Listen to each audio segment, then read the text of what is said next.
Hey, I'm Nathan Cole from Fatal Files, and today we're diving into amusement park deaths, from a father who stepped over a barrier for one photo to make his son's first Disneyland trip unforgettable, to a man who simply reached into a blaster console because it stopped working, which ended in the most devastating way possible. It was August 12th, 2015, at a coastal amusement pier in New Jersey, where the air carried salt, humidity, and the constant hum of rides running one after another. The wooden planks beneath the attractions felt slightly damp from the ocean air, and the overhead lighting reflected faintly off surfaces that never fully dried. Even at night, the place stayed active, with rides cycling continuously and very little downtime between groups. Braden Glaz was 21 years old, working a physically demanding job and visiting the pier with friends. From what was later shared, he documented everything, often recording clips rather than just watching. He wasn't focused on any one ride, just moving around and taking in the atmosphere. Eventually, they made their way to a bumper car attraction near the center of the pier. It was a covered setup with an overhead electric grid where each car connected through a vertical pole that maintained contact with the power source above. The system relied on consistent electrical flow to keep the cars moving. Earlier that evening, staff had noticed flickering in one section of the grid. This wasn't just a brief interruption. There were repeated surges where the current didn't fully drop, suggesting the system stayed partially energized instead of cycling cleanly off. It was subtle and inconsistent, not enough to stop operation, so the ride continued without a full shutdown. I've gone back to that detail more than once. A flicker noted, a ride still running. The kind of issue that doesn't look urgent, especially when everything at ground level still appears normal. And this is the point where the problem stops being hidden. During the ride cycle, a fault developed in the overhead grid. Witnesses described brief flashes above the cars, consistent with electrical arcing. What wasn't visible from below was that part of the system wasn't de-energizing. Sections of the grid remained live, unstable, and carrying sustained current instead of shutting down as designed. As the ride continued, several cars, including the one Braden was in, slowed and stopped beneath the affected section. Riders began stepping out once their cars stalled. That's a normal reaction when a ride loses power. From where they stood, nothing suggested the system above them was still active. No alarms, no visible warning, just stalled cars and a routine inconvenience. Braden stepped onto the slightly damp floor. As he moved away, he placed a hand on the metal frame of the car to steady himself, maintaining contact as his feet shifted across the surface. At that point, a live current traveled from the compromised grid through the contact pole into the car, and with the damp floor completing the circuit, it passed through his body. The reaction wasn't instant collapse. His body locked for a moment, muscles tightening as the current held him in place, preventing him from letting go before he dropped. Witnesses reported seeing him collapse near the car while sparks continued briefly overhead. Others began moving away as the situation became clear. The part that stays with me is how calm everything felt before it happened. People stepping off stalled cars, going through the motions of an ordinary inconvenience. Nobody had a reason to think otherwise. Staff cut power shortly after recognizing the fault, but the delay mattered. The system remained energized longer than it should have, allowing current to continue flowing even after the ride appeared inactive. In situations involving electricity, even a short delay can make a critical difference. Braden was unresponsive when responders reached him. He was later pronounced dead at the scene, with the cause determined to be electrocution. Several others were treated for minor electrical exposure. Inspection revealed that the instability in the overhead grid allowed unintended current to travel through multiple conductive points. Investigators concluded that moisture on the floor, combined with the electrical fault and delayed shutdown, created the conditions for the incident. Additional grounding measures and faster emergency shutoff protocols were recommended after. This one changed how I look at places like that. Now, I notice things. The damp floors, the hum overhead, the small signs that something might not be right. Braden's case is a reminder of what happens when several small things line up at once.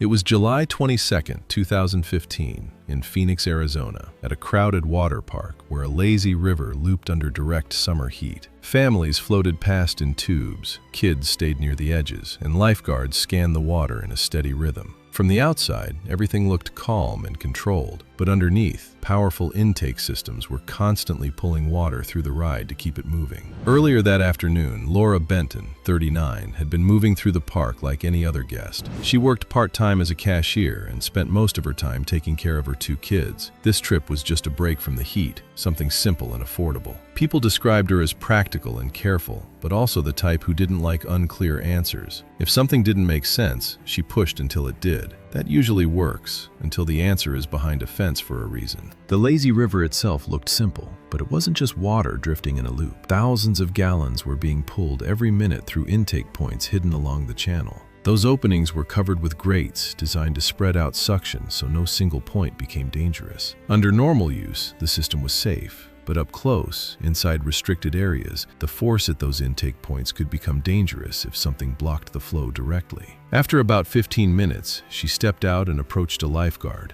asking how the system worked. When the answer stayed general, she pushed further, asking to see it up close. The lifeguard told her clearly that guests weren't allowed past the fence. I can really relate to this, asking one more question like I'm about to uncover something. But in places like this, the vague answer isn't hiding anything. It's usually a warning. The lifeguard pointed toward a fenced maintenance section along the edge of the river and made it clear that guests weren't allowed there. A posted sign reinforced it. That should have been enough. But instead of stepping back, Laura moved along the edge toward it anyway. The area was fenced off, but she moved along the edge and slipped past the barrier anyway, stepping into a space clearly marked for staff only. Inside, the grate was intact, but the suction across its surface was strong. Up close, the water didn't look aggressive, but it moved differently, pulling inward in a way that only became obvious when you were near it. She crouched down beside the grate, and this is what stands out. Nothing about it looks dangerous in the moment. It's just water moving, something familiar enough that you don't question it. She reached down and placed her hand against the grate. The moment her hand covered part of the surface, it reduced the open flow across the grate, concentrating the suction into a smaller area. It wasn't gradual.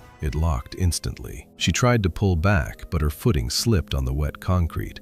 Her balance shifted forward, pressing more of her arm against the grate and increasing the suction. From above, it didn't look chaotic, just a sudden movement, then stillness. Her body tipped forward, and her upper body was forced down toward the surface. With her arm pinned and no leverage to push herself back up, she couldn't lift her head clear of the water. 2 nearby guests reached her within seconds and grabbed her legs, trying to pull her free. But once that kind of suction locks in, especially with her arm pinned and no footing, it wasn't something they could overcome by pulling alone. A lifeguard called for an emergency shutdown, but systems like this don't stop instantly. They wind down. The pumps kept running for a few more seconds, and in a situation like this, those seconds matter. The suction held her in place until the pressure finally dropped. By the time it was released, she was already unresponsive. Emergency responders arrived within minutes. There were no major visible injuries, just minor abrasions where her arm had been pinned. The medical findings confirmed drowning caused by suction entrapment. It kept her from pulling free or keeping her airway above water. The system itself hadn't failed.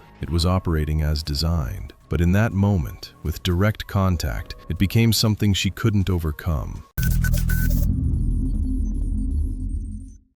It was December 22, 2018, in Orlando, Florida. The park was crowded, and inside one of the interactive shooting games, guests rotated through stations lined with mounted blasters, flashing targets, and constant sound effects designed to keep everything moving without pause. Daniel Cruz, 26, had been in the park most of the day and stepped inside the attraction to cool off. He worked night shifts as a hotel maintenance technician, picking up extra hours after his younger sister dropped out of school, trying to cover bills their family couldn't keep up with. This trip was supposed to be a break, something simple he could afford. The setup was simple. Stand in place, grab the blaster, and shoot at targets as they lit up. Everything felt controlled and routine, like nothing there could actually hurt you. Daniel took his position as the station opened. The blaster was fixed to a mount with a cable running into the base. Around him, people were doing the same thing, pulling triggers, leaning forward, adjusting their aim. It all felt routine. Then his blaster stopped working. He pulled the trigger again. Nothing. The targets kept moving, but his score didn't change. Instead of stepping back or waiting for the staff, looking down at the base where the cable disappeared into the console, there was a warning label on the lower panel, small, easy to ignore, printed near a seam where the casing met the floor.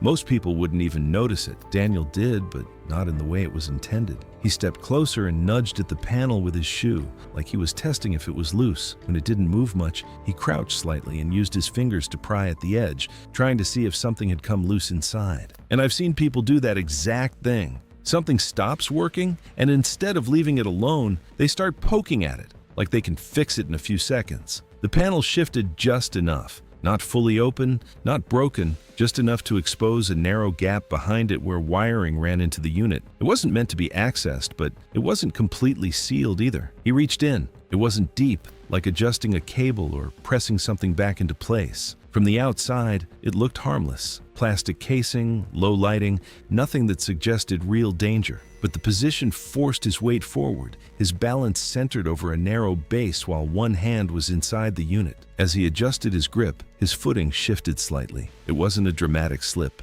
just enough to throw off his balance. With one hand still inside the opening and nothing stable to hold onto, he couldn't correct in time. His body tipped backward as his foot lost traction on the smooth flooring. He fell hard onto the ground behind him, the back of his head and neck taking the full force of the impact against the floor.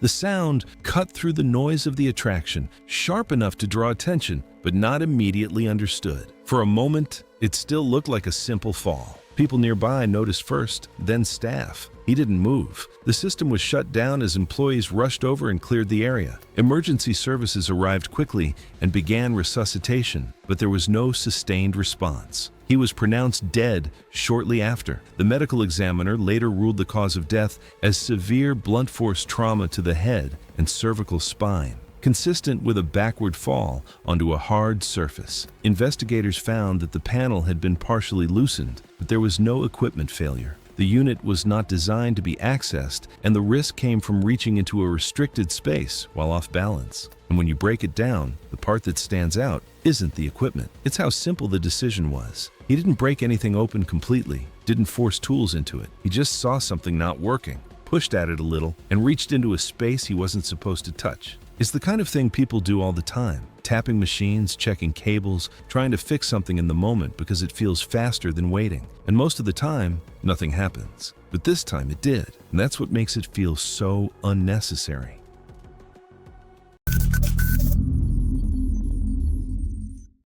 It was June 14th, 2016 in eastern Tennessee. A mid-sized regional theme park was running at near full capacity on a Saturday afternoon, with families spread across the grounds and a steady line forming at a bungee jump attraction near the park's east entrance plaza. Sheila Bundick was 28 and had spent the last 4 years as a shift supervisor at a mattress retail store 2 hours from the park. She kept her head down, showed up on time, and avoided making waves. Most evenings followed the same pattern: television, takeout, and bed after midnight. She had come to the park that day with her boyfriend, Danny, who had planned the trip as a weekend outing. The bungee jump had been his idea from the start. Sheila hesitated when they reached the attraction, telling him she wasn't sure she wanted to do it. Danny encouraged her to try it at least once while they were already there. At the booth, a staff member moved through the safety briefing quickly. The line was long, and the operator had been rotating people through at pace all afternoon. Sheila signed the waiver without reading it and stepped past the posted instruction sign without stopping to review it. When her turn came, Danny suddenly changed his mind. He stepped away from the harness station and moved to the platform railing to watch instead. Sheila was already strapped into the rig. The harness equipment being used that afternoon had been serviced earlier in the week following a routine strap replacement. Sheila stepped to the edge, rocked forward twice, and jumped. The primary bungee cord extended and caught as designed. The initial drop and deceleration were normal. On the first rebound snap, the moment the cord pulls the jumper sharply back upward and the load spikes across all connection points. One of the connection points suddenly gave way. Sheila separated from the cord at approximately 25 feet above the base mat. The crash mat below was a layered foam and air bladder pad standard to bungee operations of that era. It was built to cushion-controlled pendulum-style landings where the jumper remains tethered and swings to a gradual stop. A vertical free fall from 25 feet onto that surface was outside what the mat was rated to absorb. Sheila landed flat on her back, The impact forced the air from her lungs, and she remained motionless on the mat. Danny watched the full sequence from the platform railing above: the rebound, the separation, and the fall. A vendor staff member at the base mat reached her within seconds. Sheila was conscious and responded to his voice, but did not appear to understand what had happened or where she was. She was transported from the park that afternoon, but died 6 hours later from internal hemorrhaging, caused by severe internal trauma and multiple spinal injuries. The case was ruled accidental. During the subsequent equipment examination, investigators confirmed that the carabiner clip had not been fully seated in the gate locking mechanism, though from the outside it appeared closed. The unseated gate was identified as the direct cause of the release during the rebound. The vendor's operating contract with the park was suspended and never reinstated. The technician who performed the harness reassembly was identified through internal work logs. No criminal charges were filed against any individual. Danny provided a full account as the only witness present at platform level. The vendor's business ceased operations within the year. It was April 21st, 2017. A river rapids ride operated at full capacity on a crowded spring Friday filled with school groups in Virginia. Circular rafts drifted toward the unload conveyor in tight clusters as water surged through the channel. Attendants repeated seating instructions each cycle while the line continued moving. In that crowded raft was Tyler Boone, 17. A junior at a public high school outside Richmond. He was loud in class, quick with jokes, and played junior varsity baseball. On weekends, he collected carts at a grocery store. He was not known as reckless, but he avoided looking cautious in front of classmates, especially on field trips where attention shifted fast. Earlier that day, he had kept friends entertained in long lines with small stunts and exaggerated reactions. That afternoon, the ride backed up with school groups. Rafts bumped as they drifted toward the unload platform. Attendants signaled for everyone to remain seated. Tyler stood anyway as his raft slowed near the platform. Instead of sitting back down, he stepped onto the inflated collar of the raft beside his, testing his balance while the two boats drifted inches apart. Witnesses later said it looked like he was trying to step from one raft to the next as they floated toward the unload belt. Once loaded, each circular raft weighed close to 1,000 pounds. Beneath the water, a moving belt guided them into position while the current pushed from behind, causing rafts to press together as they stacked up. Tyler stepped back when the spacing shifted, then tried again as the current nudged the boats unevenly. The front raft had already engaged with the moving belt, while the one behind drifted at a slight angle. The gap between them widened and narrowed by inches over a few seconds. Attendants focused on aligning the lead raft, not yet seeing Tyler's movement between the two. On his third attempt, Tyler placed his right foot toward the adjacent collar just as the rafts began drifting back together. His foot slipped between the inflated tubes, the rubber compressed inward. His lower leg dropped until his calf pressed against the rigid inner ring. The conveyor continued pulling the front raft forward while the current pushed the rear raft from behind. The combined force pinned his leg in the narrowing space. Witnesses heard him scream over the rushing water as the rafts compressed together for several seconds, trapping his leg between them. The force caused severe injuries to his lower leg. When the rafts finally shifted apart, he lost balance and fell into the channel, striking his head against the fiberglass wall before slipping partly underwater in the churning flow. The ride was stopped within seconds and emergency services were called. Staff entered the channel as the water level dropped. Paramedics arrived within minutes and found Tyler unresponsive with severe bleeding from his leg. Despite rapid treatment, the blood loss was extensive, and he went into cardiac arrest before transport. The medical examiner documented a torn popliteal artery and vein, multiple lower leg fractures, and blunt head trauma from impact with the flume wall. The head injury was not independently fatal. The cause of death was ruled rapid blood loss following compression between two rafts. The park's internal review confirmed the ride operated within normal mechanical limits and that no equipment failure occurred. Physical divider fins were later installed in the unload channel to limit raft overlap and reduce pinch points, and additional attendants were assigned during high-volume school days. Tyler's school revised its field trip policies and required safety briefings before ride entry. His name was included in presentations about peer pressure and rule compliance. The ride reopened after inspection and continued operating under standard procedures.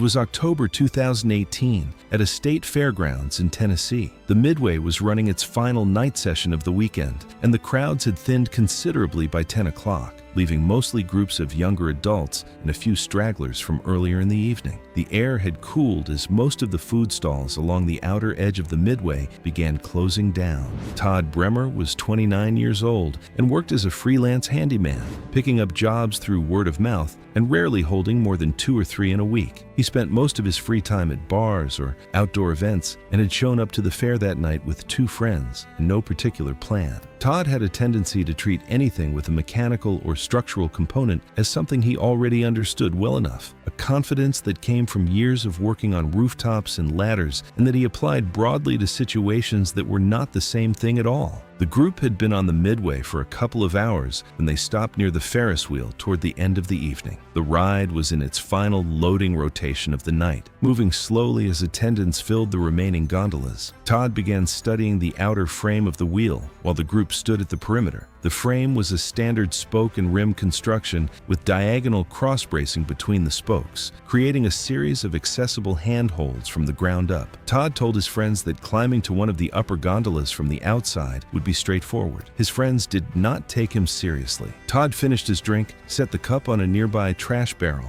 and walked to the side of the ride furthest from the operator booth. There was a low chain barrier running around the perimeter of the ride that Todd stepped over without breaking stride. The operator was inside the booth on the far side of the wheel and had no sight line to where Todd was standing. The nearest fair worker was managing the adjacent ride and had his back turned. He gripped the lowest cross member of the outer frame and pulled himself up while the wheel was still in its slow loading rotation. He moved between the cross braces steadily, treating each diagonal member as a rung. The frame moved beneath him as the wheel turned, but the rotation was slow enough during loading that the movement was manageable. He climbed approximately 35 feet, reaching a position near the upper section of the wheel's arc. He stopped and held a vertical strut with both hands. At that height, the gondola arms extended outward at regular intervals, and the wind coming across the open fairgrounds was more noticeable than it had been at ground level. The operator, having finished loading the final gondolas, brought the wheel up to its standard operating speed. As the wheel reached normal operating speed, the frame began moving faster beneath him. The change in speed was gradual, but the effect on the frame was immediate. The cross brace beneath Todd's left foot shifted angle as the wheel accelerated and his foot slid outward along the member. He reached for an adjacent strut with his right hand, but his left grip was already failing. He lost contact with the frame and fell from approximately 35 feet. He landed feet first on the concrete pad beside the base of the ride structure. The impact transmitted the full force of the fall through both legs and into his pelvis and lower spine. He remained upright briefly before collapsing. Witnesses on the Midway and several riders in the upper gondolas observed the fall. Todd was conscious and able to speak when fair workers reached him. He died approximately 4 hours later from a traumatic aortic injury caused by the compression force transmitted through his spine on landing. Both legs sustained complete fractures at the point of impact. The case was ruled an accidental death. No charges were filed against the fair operator.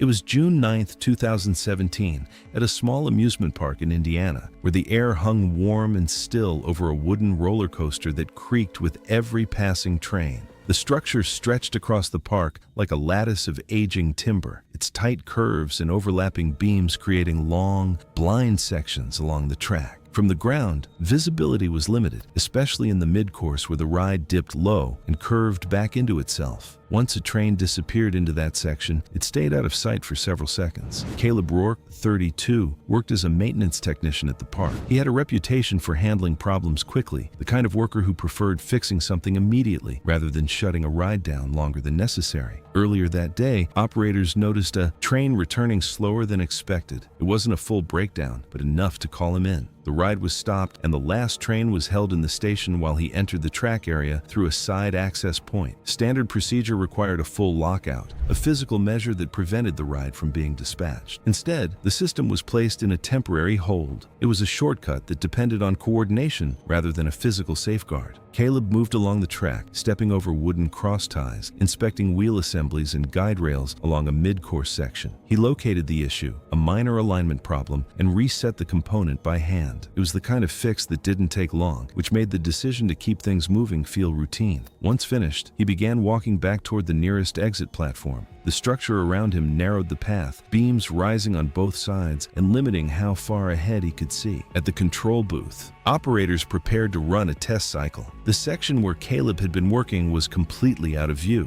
Based on the timing and the assumption that maintenance had cleared, they moved forward. The train was dispatched. It climbed and entered the course under normal operating speed. As it moved through the layout, the sound carried ahead of it, the steady rumble of wheels over wood echoing through the structure. Caleb was still on the track, stepping into a crossover section where space tightened between support beams. By the time the train rounded the curve, the distance between them had already closed. There was no clear escape path. The surrounding structure restricted movement to a narrow strip beside the rail. The train entered the section and struck him before a stop could be completed. The emergency stop was triggered, but the braking system required distance to engage fully. The train came to a halt further down the track. Response teams arrived quickly, but Caleb was pronounced dead at the scene. The investigation later confirmed that no physical lockout had been used while he was on the track. The ride had only been placed in a temporary hold, allowing it to be restarted without a hard stop in place. The part that stays with me here is how uneventful everything appeared right up until the final seconds. There wasn't anything that would have made someone step back or hesitate. It all blended into routine.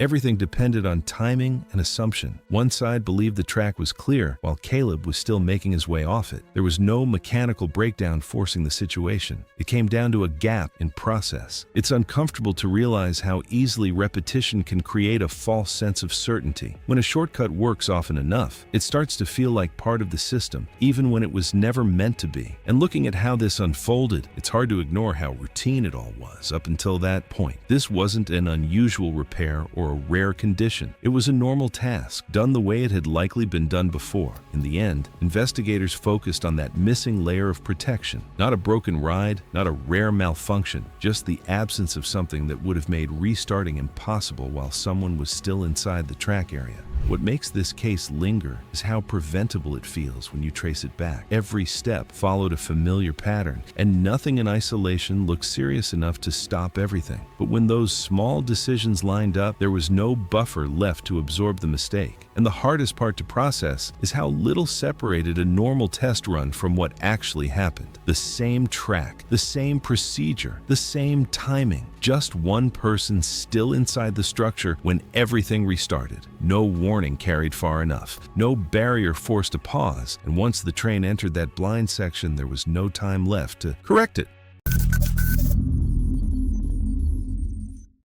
It was June 14th, 2017, in Sandusky, Ohio. The park was running at full capacity, dispatching trains every few minutes. From the outside, everything looked routine. Lines moving, restraints checked, trains clearing the station without delay. But at the loading stage, before the ride even began, a clear warning was already being given and then ignored. Earlier that afternoon, Melissa Raines, 38, stepped into the queue. She managed a boutique clothing store, and that day, she visited the theme park with a client and her teenage daughter as a favor, trying to keep the relationship intact after a difficult stretch in business. Most of the day, she followed along, stepping into rides she normally wouldn't choose. Backing out would have felt awkward. She spent her days pushing through hesitation and getting past resistance, but in a system built on fixed rules, that instinct doesn't work the same way. At the ride entrance, a test seat sat off to the side. Melissa stepped in, pulled the lap bar down, and it stopped short. There was a visible gap between the restraint and her lap. The operator checked it, then told her it wouldn't lock safely. He pointed out the issue clearly. There was too much space between the bar and her body. Bulky layers around her waist and hips were preventing the bar from sitting low enough, where it needed to. He asked her to remove the outer layer and try again. She didn't. She brushed it off, saying it was close enough and that she'd be fine, then stepped out and moved back into the line anyway. And this is the part people always argue with. I've seen it over and over. People saying they'd just try again, or that it would probably still be fine. But that test seat isn't there to slow you down. It's there to stop you when something isn't right. By the time she reached the platform, the train was already loading. Seats were filling quickly, and operators were moving fast to keep the cycle going. She sat down, outer layer still on, and pulled the lap bar toward her. It clicked, but not in the position it needed to be. The restraint locked, but it sat higher than intended. Instead of securing firmly across her lower body, it rested above it, leaving a gap that wasn't obvious during a quick check. An operator came by and pressed down once. It didn't move further. The indicator showed locked. No one asked her to adjust or remove the layer again. And that's how it passed, because the system confirmed the lock, not how well it actually secured her. From the outside, everything looked correct. The restraint was down, the signal cleared, and the train was dispatched. As the train climbed the lift hill, nothing felt wrong. The upward motion pressed her into the seat, masking the looseness. Even a poor fit can feel stable when the force is pushing you down. But that only lasts until the top. As the train crested, the chain released, and the motion shifted forward. The downward force dropped, then reversed as the train tipped into the first drop. And this is where everything goes wrong. As the negative force took over, her body began to lift. The layers around her waist compressed further, removing what little contact the restraint had. The gap widened instantly. Her hips rose first, then her torso, and there was nothing left holding her in place. The separation happened as the train tipped into the drop. Riders behind her saw it immediately. The seat in front of them was suddenly empty. It happened too fast for anyone to react. Her body struck a steel support structure roughly 40 feet below, then fell into a restricted area beneath the track as the train continued. Emergency services were called, but the injuries were fatal. The medical examiner confirmed blunt force trauma. The investigation found the restraint had locked, but not in a position that could secure her under changing forces, an issue already identified at the test seat. Nothing failed. The system worked as designed. The only thing that changed was the decision to move forward after being told not to. I've gone through way too many of these cases, and it's always the same moment. A clear no gets pushed just enough until it becomes negotiable. The problem is, once you push past that line, you're not in control anymore. It was September 11th, 2015, at the loading area of a slow-moving boat ride in Anaheim, California. And from where most people stood, it looked like a calm, routine moment as boats drifted in a steady line along a concealed track, sliding past each other with small, consistent gaps between them. The movement was predictable, controlled, and quiet enough that nothing about it felt urgent. Daniel Reeves, 31, sat midway through the ride, shifting slightly in his seat as the same looping song continued around him. And what stood out about him wasn't anything unusual at first, just that he had reached a point where he didn't want to be there anymore. He worked long hours in logistics, was used to solving problems quickly, and when something felt off, he didn't like waiting for someone else to fix it. I've seen that kind of reaction before. And if I'm being honest, I understand it. Because when something feels simple, you convince yourself there's an easy way out, even when you're not supposed to create one. As the boat moved forward, Daniel leaned slightly toward the edge, looking past the row of identical boats ahead of him toward the loading dock in the distance. And instead of waiting for the ride to finish or signaling a staff member, he focused on the small gaps between the boats as they moved. Those gaps between the boats were narrow, consistent, and never meant for anything to enter, because the entire system depended on fixed spacing and continuous motion that didn't account for interruption. The boats themselves were made of rigid fiberglass, heavy enough to hold their alignment as they followed the track. And although they moved slowly, they were not designed to stop on demand unless the entire ride was shut down, which meant the spacing, timing, and movement all remained constant regardless of what happened inside that space. Daniel shifted forward in his seat and then stood up, drawing a few glances from nearby riders who noticed the movement but didn't react immediately, since it didn't look urgent at first, just someone adjusting position in a slow-moving ride where nothing seemed to escalate quickly. That hesitation allowed him to continue, because without an obvious sign of danger, no one stepped in. He stepped onto the edge of his boat and tested his balance briefly before shifting his weight forward and attempting to step across to the next one as it moved alongside.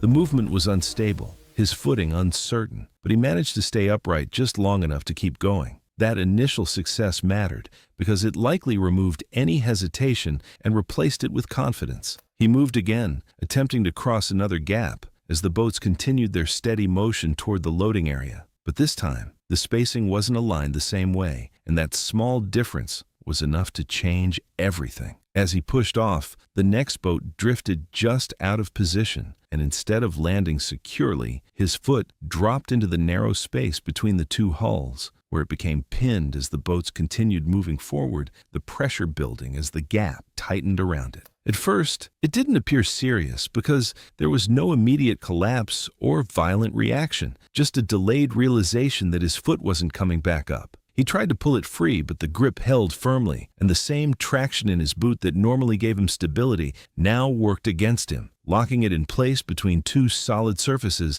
that continued to move without stopping. As the system carried the boats forward, his leg remained pinned, and his balance gave out as his upper body pitched forward, leaving him reaching for support that didn't exist because everything around him was moving at the same controlled pace. People nearby began to notice the shift, but by the time the urgency became clear, he had already lost the ability to recover. The motion of the ride kept his leg locked in place as his body dropped awkwardly against the edge of the boat and surrounding structure, limiting his ability to pull himself up or reposition. Although a ride operator was alerted and initiated a stop, the system slowed gradually rather than instantly, and those few seconds allowed the situation to worsen beyond recovery. By the time the ride came to a full stop, his leg remained trapped while his upper body had been forced into a compressed position against the boat and surrounding structure, restricting his ability to breathe or free himself. Staff reached him quickly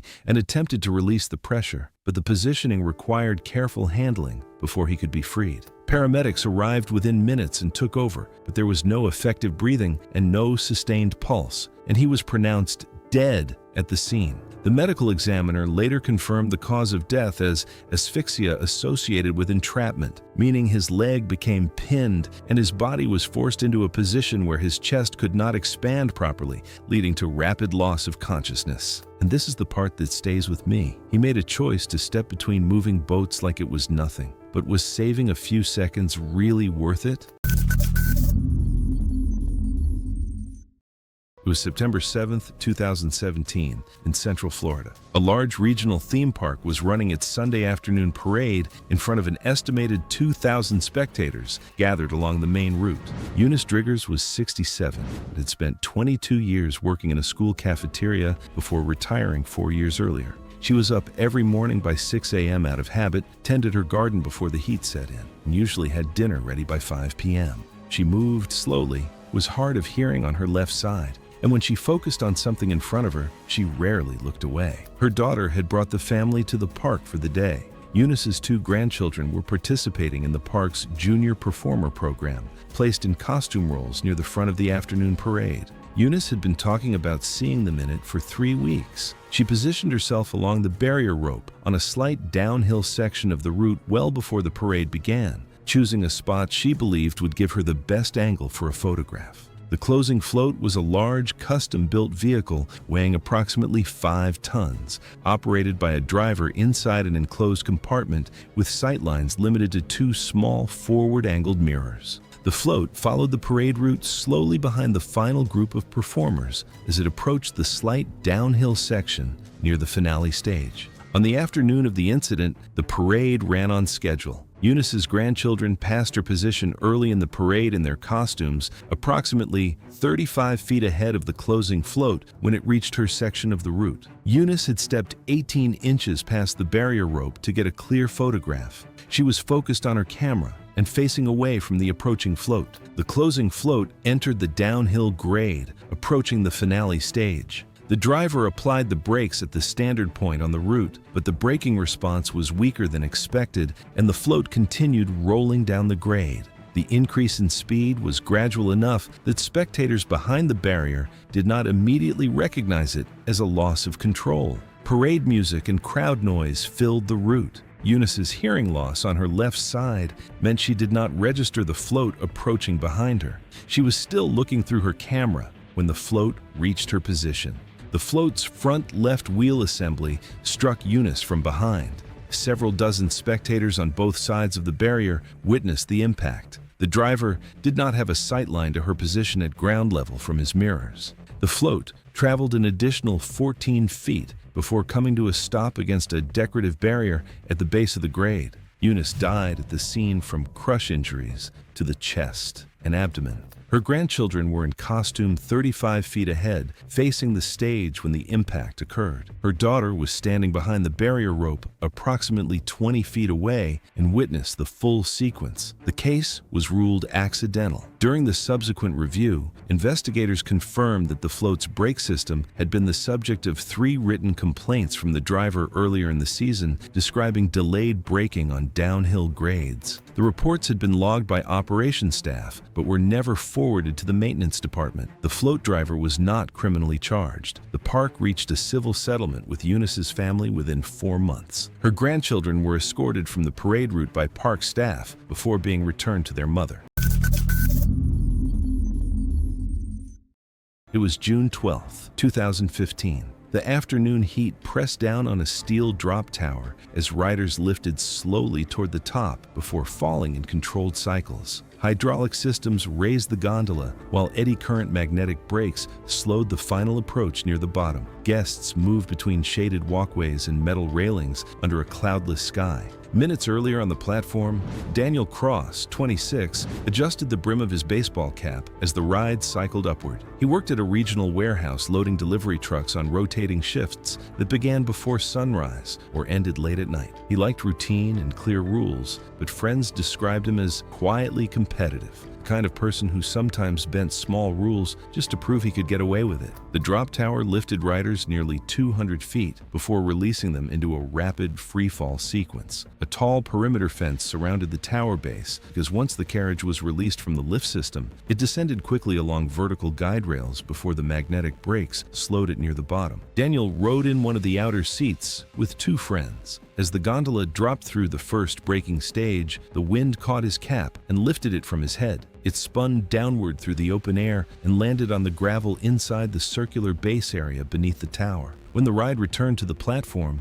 an operator reminded riders that lost items would be retrieved after closing. Daniel kept glancing toward the fenced area where the cap had fallen. The heat index was above 100 degrees. The tower cycled every few minutes. Daniel told his friends he would be quick and walked along the midway toward a maintenance gate built into the perimeter fence. The latch had not fully caught. He pulled the gate open just as the next gondola began rising up the tower shaft. Inside the restricted area, the ground was covered with compacted gravel surrounding the tower's central column. Thick steel arms connected the ring of seats to the carriage that traveled along the guide rails. Daniel stepped toward the spot where his hat lay near the base of the drop path, glancing upward briefly as the gondola continued climbing above him. Guests outside the fence noticed him and began shouting and pointing toward the tower base. At the top of the structure, the carriage paused for several seconds while riders looked out across the park. Then, the release system disengaged. The sound changed instantly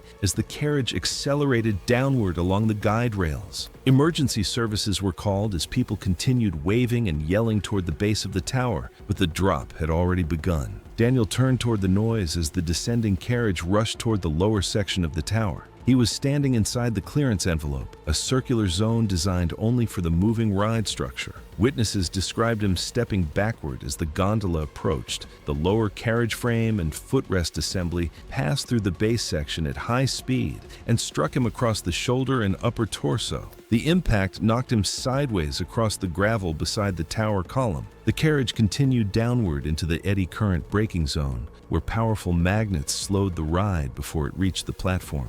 Operators stopped further cycles once reports came over the radio that someone had entered the restricted area. Security cleared the perimeter while paramedics arrived through a nearby service gate within minutes. Daniel was found unresponsive beside the tower base with severe trauma to his chest and head. After assessment, responders determined that the injuries were not survivable. The medical examiner documented multiple rib fractures with both lungs punctured, leading to rapid internal blood loss. There was a fractured skull with underlying brain injury and several broken vertebrae. The pattern of injuries was consistent with high-speed blunt force impact from heavy ride equipment. The official cause of death was blunt force trauma. The ride remained closed for the rest of the day. An internal review later confirmed that the maintenance gate latch had not fully engaged, allowing unauthorized entry into the restricted area. Additional locking hardware and secondary barriers were installed in the following weeks.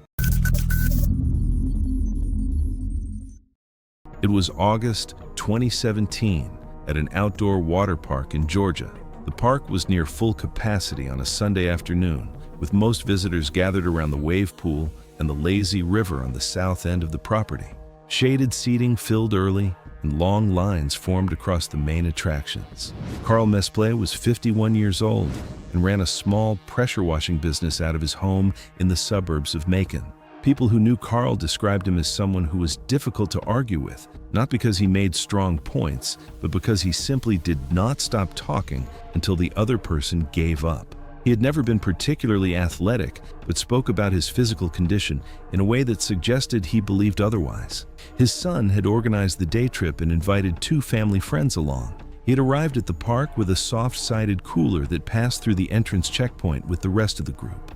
By early afternoon, the group had settled near the lazy river attraction, a looping channel roughly 600 feet in circumference, 4 feet deep, and designed to carry riders on inner tubes at a continuous current of approximately 2.5 miles per hour. The attraction ran on a recirculating pump system that maintained consistent flow throughout the day. A lifeguard was stationed on an elevated stand with a clear sight line across most of the loop. The entry point had a tube stack where riders were expected to pick one up before getting in. A debate started within the group about whether a person could walk the full loop against the current rather than float with it. Carl said it would be easy and that the current was not moving fast enough to be a real obstacle. His son told him to drop it. One of the family friends changed the subject. Carl finished what was left in his cup, set it on the deck, removed his shirt, left his sandals beside the cooler, and walked toward the channel entry point.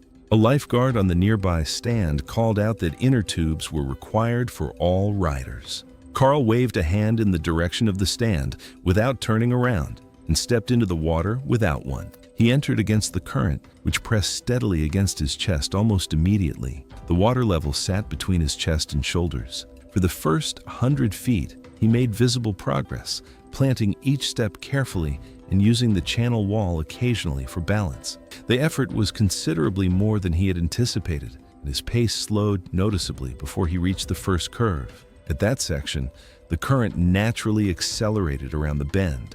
Carl lost his footing on the smooth concrete floor. Lazy river channels are typically coated with a surface finish that resists algae, which also significantly reduces traction for bare feet under moving water. He went under briefly, resurfaced, but was now being carried by the current rather than walking against it. Water rushed past loud enough that nearby riders turned to look. He attempted to plant his feet and stand a second time in a section where the channel floor dropped another 8 inches, causing the current to push faster through the bend. His footing gave way again.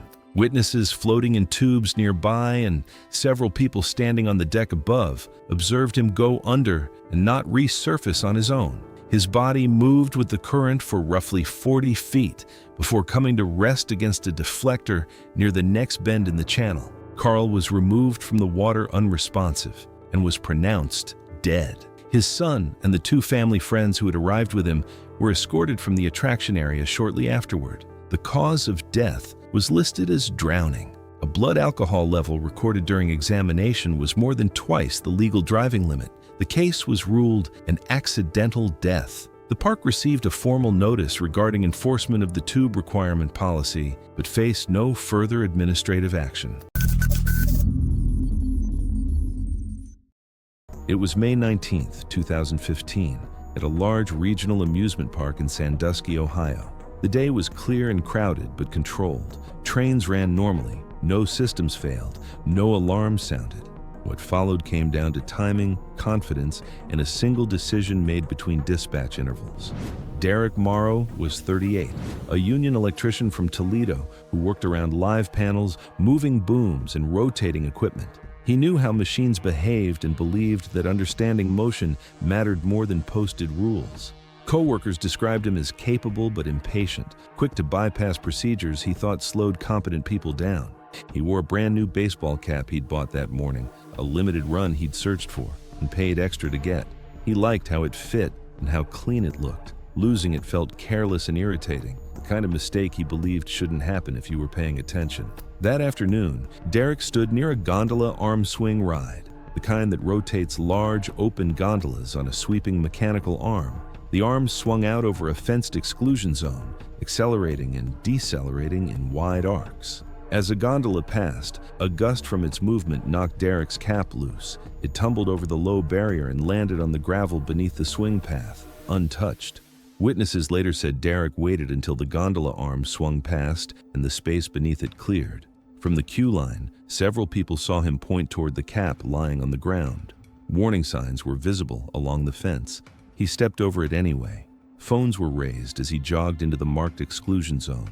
The ride continued cycling, the arm reversing direction as normal. As Derek bent forward and reached down, the gondola arm began its return swing.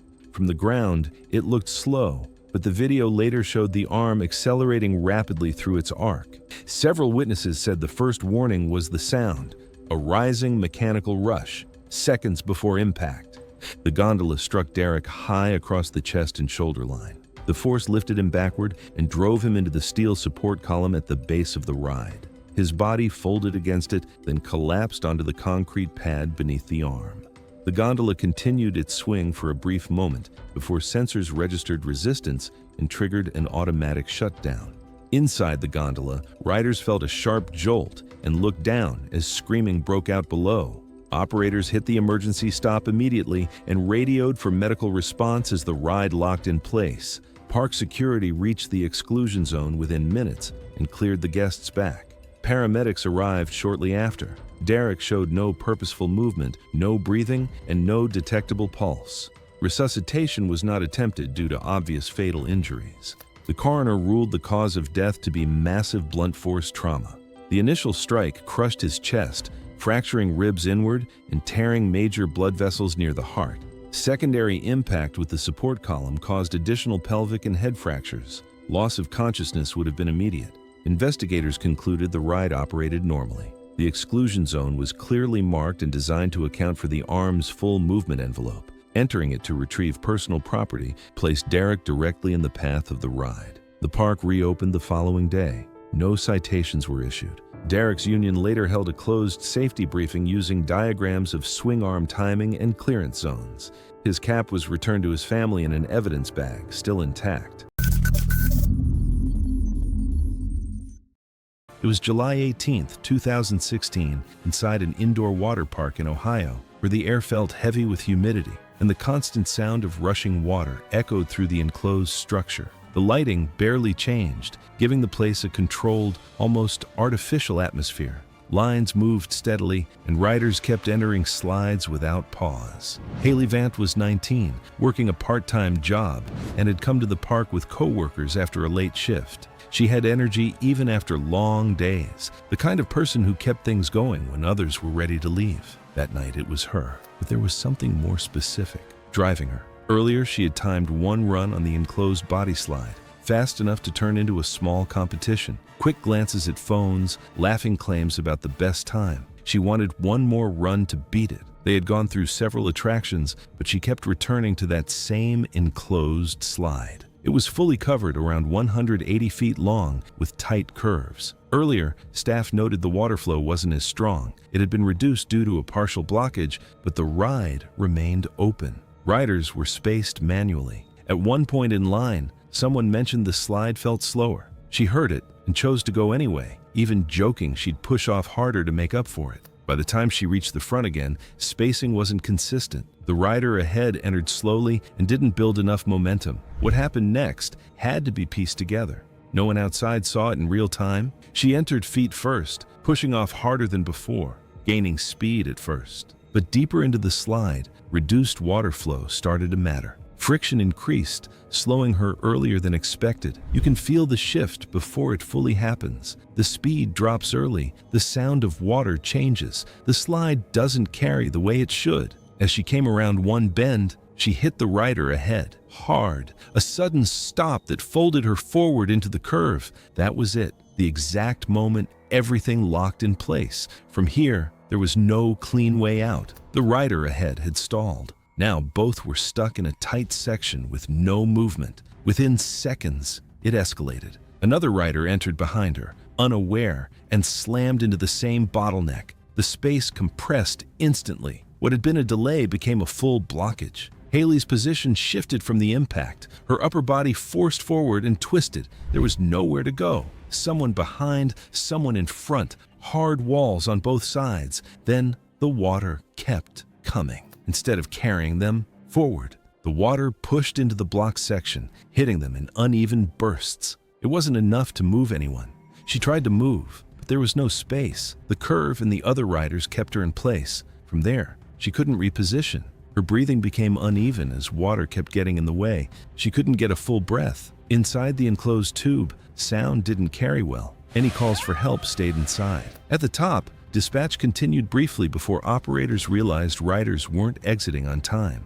Once operators stopped sending riders, they initiated a check. Maintenance accessed the slide, but it still took minutes to reach the blockage. By the time they reached her, she was unresponsive. She was removed, and responders attempted resuscitation, but she was later pronounced dead. The findings pointed not to classic positional asphyxia, but to compressive restriction and water-related airway compromise during the pileup.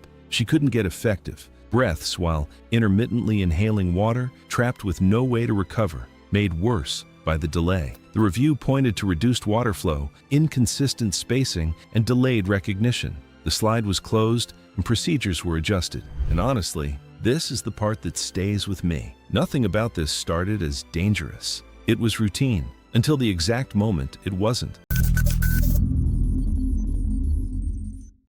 It was May 29th, 2014, in Orlando, Florida, and the water park was already at full capacity, with lines packed tightly across every attraction. From the outside, the large funnel-style slide looked smooth and controlled, with riders entering at steady intervals. But inside, the system depended on balance, timing, and uninterrupted flow to function safely. At the front of the line, Sharon Pike, 46, had already spent hours in the heat. She worked in sales, where she was used to pushing through delays instead of waiting. She came with her sister's family to take a break from work, but by then, the waiting was already getting to her. The ride used two-person inflatable tubes as part of its design.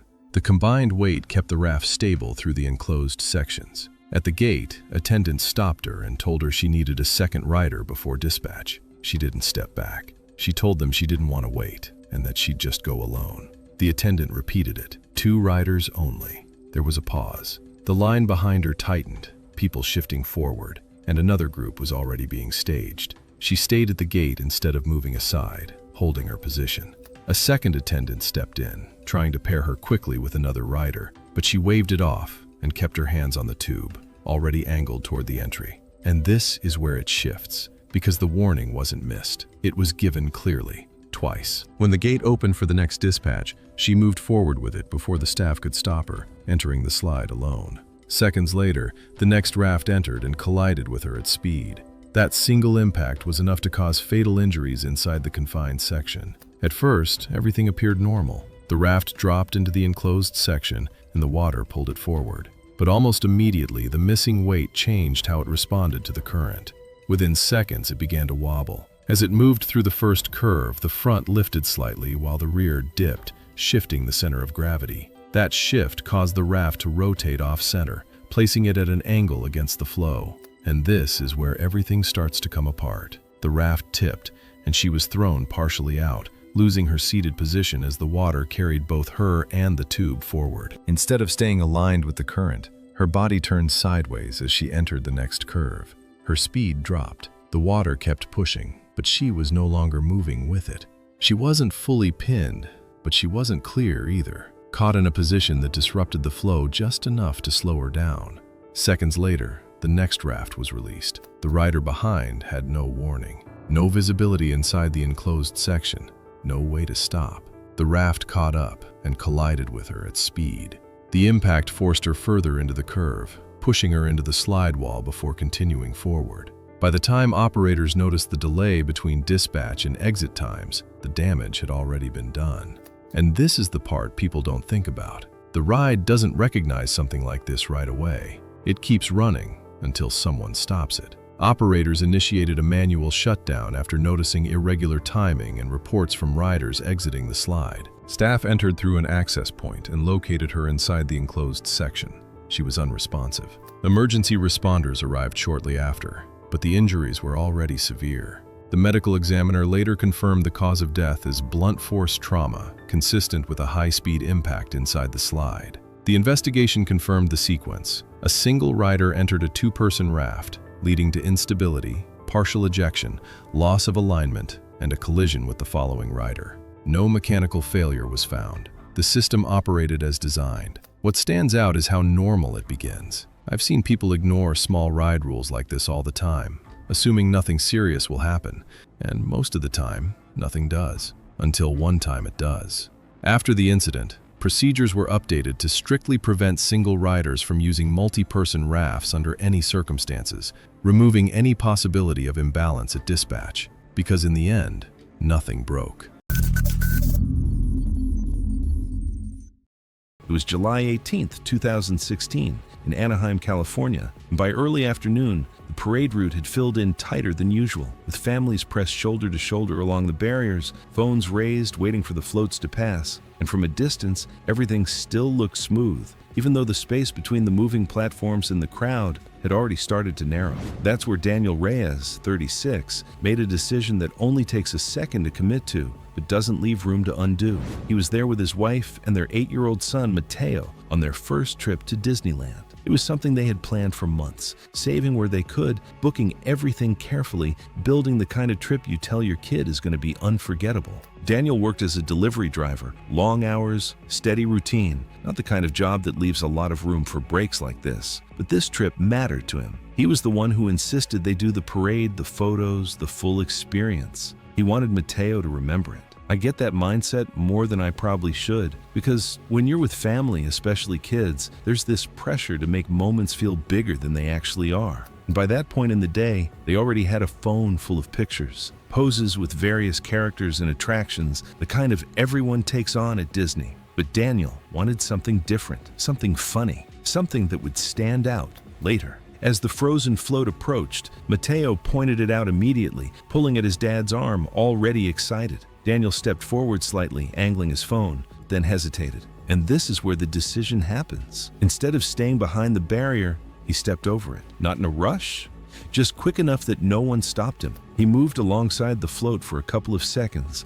matching its slow speed, holding his phone out, trying to frame himself in front of it like he was part of the scene. It was meant to be a joke, him pretending to join the parade for a split second before stepping back. But the float was still moving. When Daniel jumped, it wasn't a full attempt to climb onto the float, just a quick hop to get himself into frame as it passed. But he misjudged the distance. His foot didn't land where he expected, and instead of finding stable footing, it came down too close to the moving edge. His balance shifted immediately. One foot searched for solid ground, but there wasn't enough space to recover. The forward motion of the float threw off his timing, and within seconds, his footing gave out. He tried to step back, but his movement was out of sync with the float beside him. He lost balance and fell backward onto the pavement, landing hard on his side and back. For a moment, it still looked like a normal fall. But the float continued forward at the same steady pace, and he was now directly behind it, within the clearance space near the rear section. As he tried to get up, the distance closed too quickly. The rear structure made contact first, knocking him back down before he could regain his footing. The vehicle continued moving, and by the time the operator recognized what was happening and initiated a stop, the float had already moved over him. People nearby started reacting, but not immediately. For a few seconds, it still looked like someone trying to get back up. Then, it became clear something was wrong. Emergency responders reached him within minutes, but the injuries were already critical. The report later confirmed severe blunt force trauma consistent with being struck and run over by a moving vehicle, leading to cardiac arrest at the scene. And that's the part that stays with me. One decision, stepping over the barrier for a photo, and there was no time to take it back. And honestly, it hits different knowing his son was right there, because that moment was supposed to be something he'd remember for a good reason. It was March 7th, 2015, in northern Ohio. A family entertainment center attached to a regional mall hosted an indoor go-kart track that had been operating for just under 2 years. The facility ran both walk-in sessions and private bookings and was considered a mid-range option for birthday parties and group events in the area.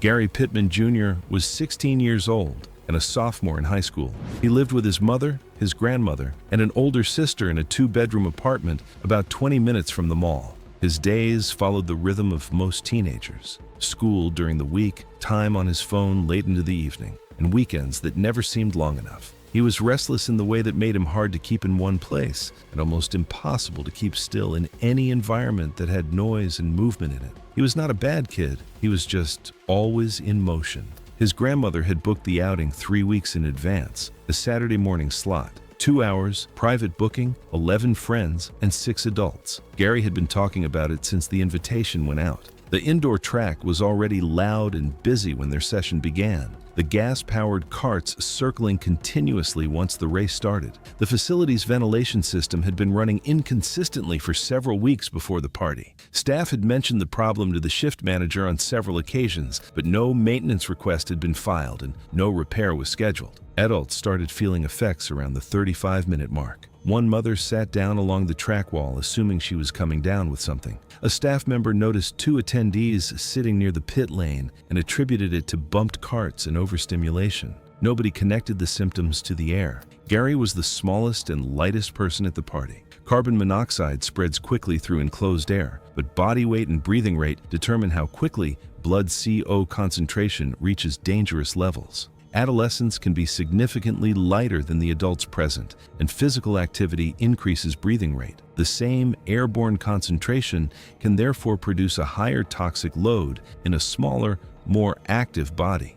Gary had been physically active throughout the session, and his exposure relative to his size was more severe than anyone else present. Around the 40-minute mark, Gary stopped steering. His cart drifted to the side rail and came to rest against the barrier. A staff member walking the track perimeter approached, assuming he wanted to stop. Gary did not respond when spoken to. He was lifted from the cart and carried outside. The remaining attendees followed within minutes, and most began recovering in the open air almost immediately. Gary did not recover. He was the only person in the building who never regained consciousness after the initial exposure. The concentration of carbon monoxide relative to his body weight and his elevated breathing rate during the session produced a level of brain injury that was irreversible. He was removed from life support 2 days later without regaining any brain activity. The subsequent investigation determined that the carts were gas-powered and ran continuously during each session. The building relied on a primary exhaust fan to remove the fumes, but when the fans stopped functioning, exhaust began accumulating inside the track area. Carbon monoxide is colorless and odorless, leaving no visible warning signs for the guests inside. The case was ruled accidental. The facility had no carbon monoxide detectors anywhere in the building, not yet required by code in that state at the time. The entertainment center closed permanently within 3 months. 11 other attendees were treated and recovered fully. Gary's grandmother was among them. She had been inside the building for the entire duration of the session. It was August 3, 2013, at a wooden roller coaster in a Northern California amusement park. Evening crowds gathered near the station as trains blasted through a high-speed flyby at nearly 50 miles per hour. A chest-high metal barrier separated spectators from the track, marking the edge of the ride's safety clearance area. Standing near that barrier was Logan Price, 22, a community college baseball player finishing his summer semester. He worked part-time at a sporting goods store and planned to transfer the following year. On the field, he relied on quick reactions and precise timing. Friends described him as relaxed and playful, the kind of person who filled quiet moments in line with jokes or harmless challenges. That evening, he carried an oversized inflatable baseball bat, bright plastic, hollow, and light enough to swing easily. It had been bought earlier that day from a Midway prize booth and quickly became a prop for photos and jokes as the group moved through the park. When the coaster roared past the station the first time, Logan lifted the inflatable bat and made a mock swing toward the train, stopping short before it reached the railing. The bat never crossed the barrier. His friends laughed, and the train disappeared down the track. A minute later, the coaster returned again. Logan repeated the motion, raising the bat as the train approached and pulling it back at the last second. The timing became the joke, pretending to hit the train while staying just behind the barrier. The bat never touched the ride, but each attempt edged closer to the boundary that separated spectators from the moving cars. By the third pass, the rhythm of the coaster was predictable. The train burst from the curve and rushed toward the flyby with the same steady speed. Logan leaned slightly over the railing and extended the inflatable bat farther than before, aiming the rounded end toward the passing train as if lining up another mock swing. This time, the tip dipped just below the top of the barrier and briefly entered the ride's clearance space, the invisible envelope the train occupies as it passes. The lead car reached the spot a fraction of a second later. The corner of the car struck the inflatable surface. The hollow plastic compressed instantly and snapped downward under the force of the moving train. The sudden impact jerked the bat violently out of Logan's hands. Already leaning forward over the railing, the motion shifted his balance. His center of gravity moved past the barrier as the bat was ripped away. His upper body tipped forward and his head dropped toward the squared steel post that anchored the railing beside him. Witnesses later described the movement as a single motion. Logan's forehead struck the edge of the steel post before his body collapsed against the base of the barrier. The inflatable bat skidded across the concrete several feet away. Guests nearby alerted staff immediately. Ride operators stopped the coaster, and park personnel called emergency services. Paramedics arrived within minutes and found Logan unconscious with severe head trauma. He was transported to a nearby trauma center, where doctors attempted emergency treatment to reduce pressure inside his skull. The autopsy later documented a depressed fracture to the frontal bone caused by impact with the steel railing post. The injury produced extensive brain trauma and swelling within the skull. Despite surgical efforts to relieve pressure, the damage proved irreversible. The official cause of death was ruled traumatic brain injury from blunt force impact. The following morning, the park temporarily closed the viewing area beside the flyby. Additional mesh shielding was installed above the railing to prevent objects from entering the track space, and updated signage reinforced the requirement that guests keep all items behind the barrier. Investigators relied on staff reports and multiple guest statements to reconstruct the sequence of events. Each attempt to swing the inflatable bat had brought it slightly closer to the track until the final pass placed it inside the coaster's clearance zone. It was July 2016 at a busy regional amusement park in Ohio. A hot Saturday drew full-capacity crowds, with adults filling the major steel coaster queues while families gathered near water attractions. Wait times passed an hour, and long lines stretched beyond barriers across the coaster section that day overall. Dennis Prull was 44 years old and worked as a warehouse floor supervisor at a distribution facility outside Columbus. He spent most of his weekends running errands or sitting at home, and the park visit had been arranged by a co-worker who needed someone to accompany a group of younger kids. People who worked with Dennis described him as someone who rarely followed a process he hadn't personally approved of, and who treated most workplace rules as suggestions unless he had seen them cause a problem firsthand. He was not someone who asked for help with things he believed he could handle himself. During a ride in the front row of a steel coaster, Dennis lost his baseball cap mid-ride. It flew off its speed and landed visibly on a flat section of track near the final brake run, roughly 30 feet from the exit ramp. After the ride ended and the group moved toward the exit, Dennis stayed behind. He watched the hat sitting on the track through 2 more full ride cycles without it moving. A ride attendant told him the hat would be collected at the end of the operating day. Dennis acknowledged this and said nothing further. He stood at the exit ramp for another few minutes, watching the hat. It was a plain navy cap he had owned for several years, worth maybe $12.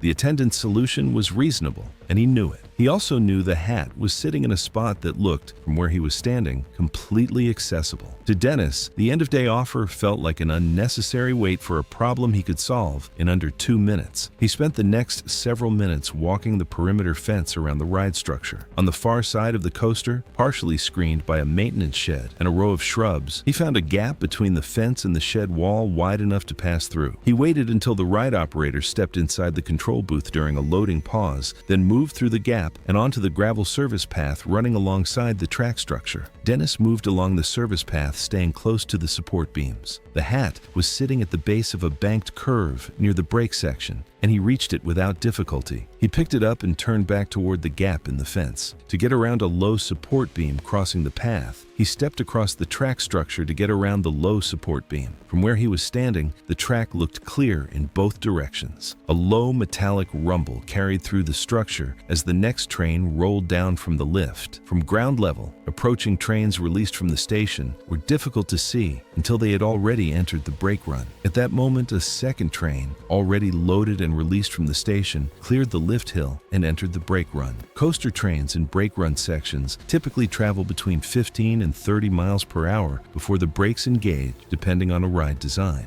Dennis was on the track surface when the leading car reached his position. The leading car struck his left side and drove him into a steel support structure beside the track. The train completed its braking sequence and came to a full stop in the brake run as designed. Several people in the boarding queue and a small group on a viewing bridge adjacent to the coaster observed a figure fall beside the track and did not see him move afterward. The ride operator halted the ride within seconds of the train stopping. Dennis was pronounced dead at the scene. The cause was listed as blunt force trauma sustained from contact with a moving ride vehicle while in a restricted zone without authorization. The case was ruled an accidental death. The park received a citation for the unsecured gap in the perimeter fencing. No charges were filed against any park employee.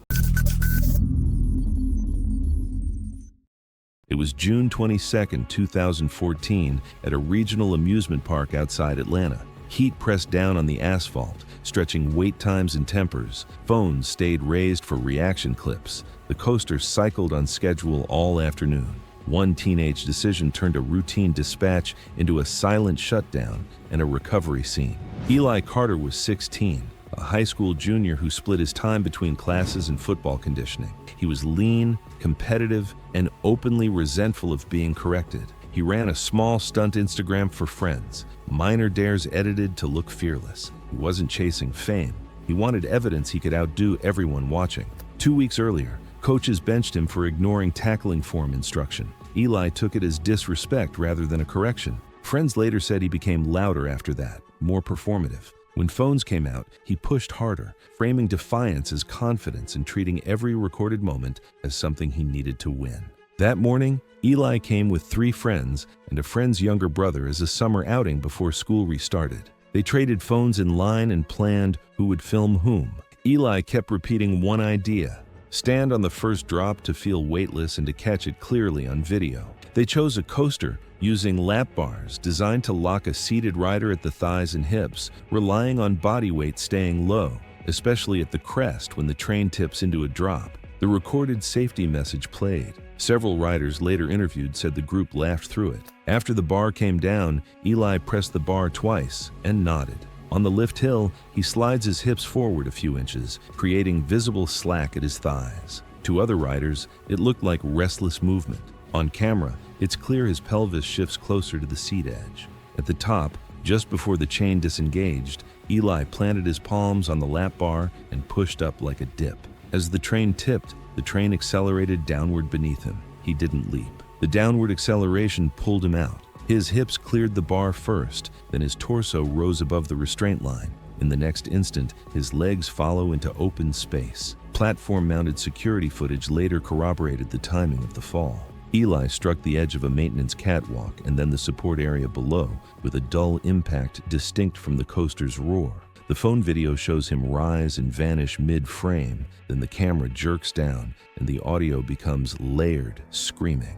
Riders in the same train felt it continue into the next element. Then the brakes hit and the cars stopped farther down the course. Theme park emergency services were immediately notified. Eli was found lying below the track, motionless, blood pooling into the gravel, one arm trapped beneath his body at an extreme angle. He was not breathing.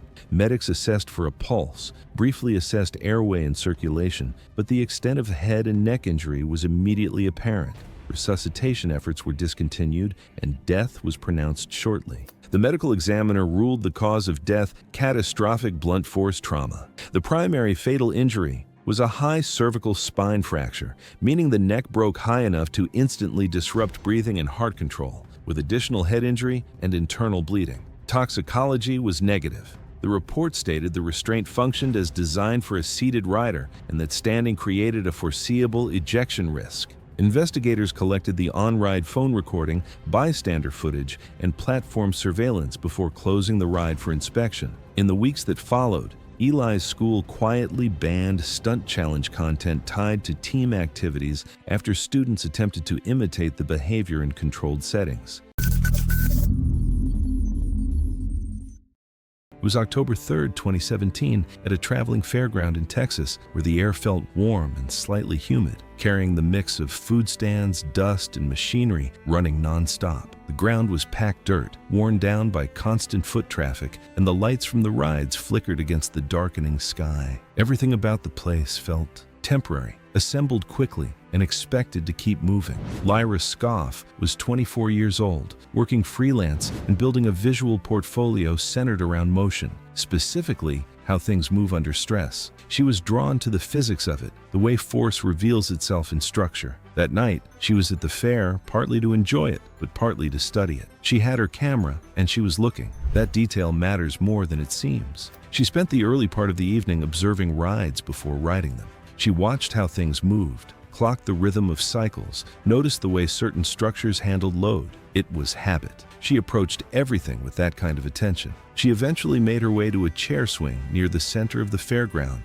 a rotating ride with suspended seats attached by chains, lifting riders outward as it gained speed. The structure stood about 40 feet tall, and at full operation, the chairs extended outward at a steep angle. She chose one of the outer seats, specifically for the arc. From that position, she'd told a friend earlier, you could feel the force at its maximum, the point where the chains were most taut, where the physics were most visible. It was exactly the kind of moment she was there to experience. The ride had been assembled earlier that week and had only undergone a standard visual inspection. One of the chain assemblies had been replaced earlier in the season, but the surrounding connectors had already been exposed to repeated stress over many cycles. The damage wasn't on the surface. It was inside the metal, in the structure of the link itself. As the ride began, it rotated slowly before building speed. Witnesses described a completely normal cycle. The chairs extended outward, reaching full arc as the force pulled them away from the center.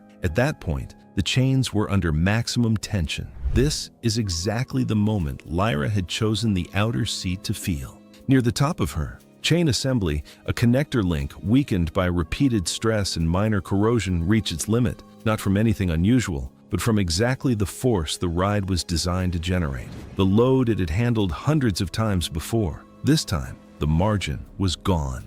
The link failed. Her chair detached and followed a straight outward path. Based on positioning and speed, she traveled approximately 35 to 45 feet beyond the ride's perimeter before striking a fixed metal barrier post and then the ground. The detached seat frame landed separately nearby. The ride continued spinning briefly before the operator noticed the missing chair and initiated a stop. There was no warning before it happened, no visible change, no sound, no shift in how the ride moved. The moment it failed was indistinguishable from every moment before it. She was pronounced dead at the scene from severe blunt force trauma. Inspection identified the failure point at the connector link. Progressive metal, fatigue, not sudden. Built up over time, invisible at the surface, undetectable without testing that wasn't required and hadn't been done. The ride was shut down and removed for further examination, and additional scrutiny was placed on inspection procedures for similar equipment.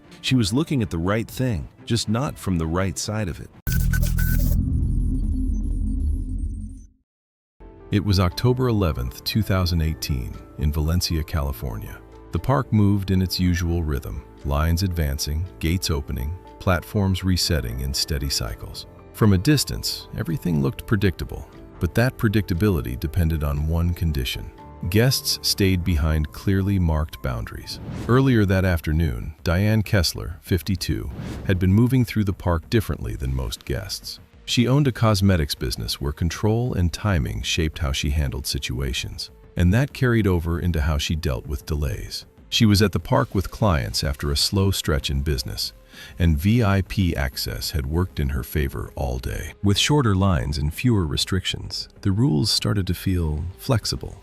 The ride used a sliding platform system that shifted sideways during each reset cycle, briefly opening a narrow gap between the platform and the fixed edge. That space was meant to stay clear at all times, marked by a painted safety line. As Diane stepped forward, she crossed that line and stopped near the platform edge. An operator told her to step back, but she waved it off and said she was fine where she was, refusing to step back. The instruction was repeated more firmly, followed by a general announcement, but she stayed where she was. The warning was clear, and it was repeated, but she chose to ignore it. Nearby guests began to notice as the platform cycle paused. Staff waited a few seconds for her to move, and when she didn't, the system resumed, and the platform began its reset. At first, the movement was slow and controlled, almost unnoticeable. Underneath, a motor system pushed the platform sideways along a track, steadily closing the gap. It wasn't designed to stop instantly under load, because the system relied on clear, predictable movement to function safely. Because systems like this assume one thing, that no one is standing where they're not supposed to be. Diane was standing inside that gap, and at that point, nothing in the system was going to adjust for that. As the platform shifted, the space narrowed from several inches to almost nothing. By the time operators fully recognized her exact position, the system had already entered its final alignment phase. The moving edge reached her legs first, then her hips, continuing forward as the platform completed its cycle. There was no sudden impact, just steady mechanical force. And this is where everything goes wrong. The platform pressed her backward against the fixed edge behind her. The pressure increased gradually, restricting movement and compressing her torso. From a distance, it didn't look violent. It looked still. But that pressure limited her ability to expand her lungs. Operators hit the emergency stop, but the system didn't release immediately. These systems are designed to stop motion, not instantly reverse compression under load. The platform held its position as staff moved in to disengage it. We've already seen this happen more than once. And this is the part people usually get wrong, thinking everything stops instantly. It doesn't. Systems like this take time. Within seconds, her breathing became shallow, then ineffective. Staff worked to reverse the platform, but the process required controlled movement, not an instant release. By the time they created enough space to pull her free, she was unresponsive. Emergency responders arrived within minutes, but the outcome had already been set. The forensic findings confirmed compressive asphyxia as the cause of death. There were no major fractures or external injuries, only sustained pressure preventing normal breathing long enough to cause loss of consciousness and cardiac arrest. Ride diagnostics showed no mechanical failure. The system operated within its design. The investigation concluded the hazard was positional. The system worked as intended, but it wasn't designed to account for someone standing inside the moving gap once the cycle began. After the incident, the painted safety line was replaced with physical barriers. Nothing in that sequence failed. The warnings were clear. She just ignored them.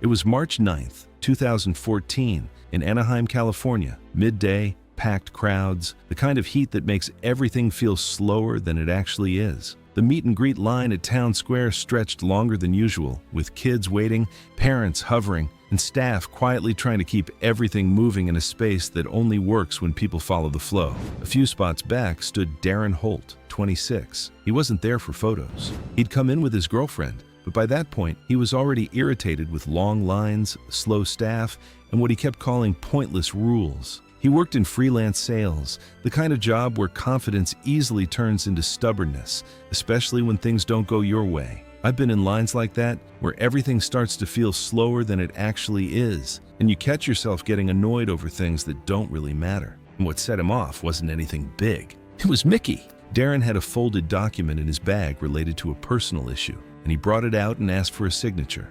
The character attendant declined and explained that performers stay in character, but Darren repeated the request, raising his voice as the refusal stayed the same. People nearby began to pay attention as the interaction continued. Instead of letting it go, he stepped back and reached into his bag for a solid crystal Mickey figurine he had purchased earlier that day. It was heavier than most souvenirs, with a smooth, polished surface that made it harder to grip securely. While waiting in line, he had been eating, leaving his hands slightly greasy without really noticing. He moved several feet back from the queue, just enough to give himself space, then turned to face the character again. People nearby were still watching, some already sensing the tension from the earlier exchange. Darren raised his arm and made a throwing motion with one hand, aiming toward the character. But as he released the figurine, it slipped from his grip mid-motion. The weight shifted unexpectedly in his hand, and instead of a clean throw, it threw off his balance completely. His upper body leaned back as he tried to correct, but his footing didn't follow. He took a quick step backward, then another, trying to stabilize himself, but his movement had already gone out of sync. The ground beneath him wasn't perfectly even, and with his weight shifting too fast, he couldn't regain control. He lost his balance and fell backward onto the brick pavement, landing hard on his back and neck. The impact didn't look dramatic at first, just a fall, but the angle of it forced his head and upper spine into the ground with more force than it appeared. For a moment, people hesitated. It still looked like something he might recover from, but he didn't move. Staff approached quickly and began clearing the area as bystanders realized he wasn't getting up.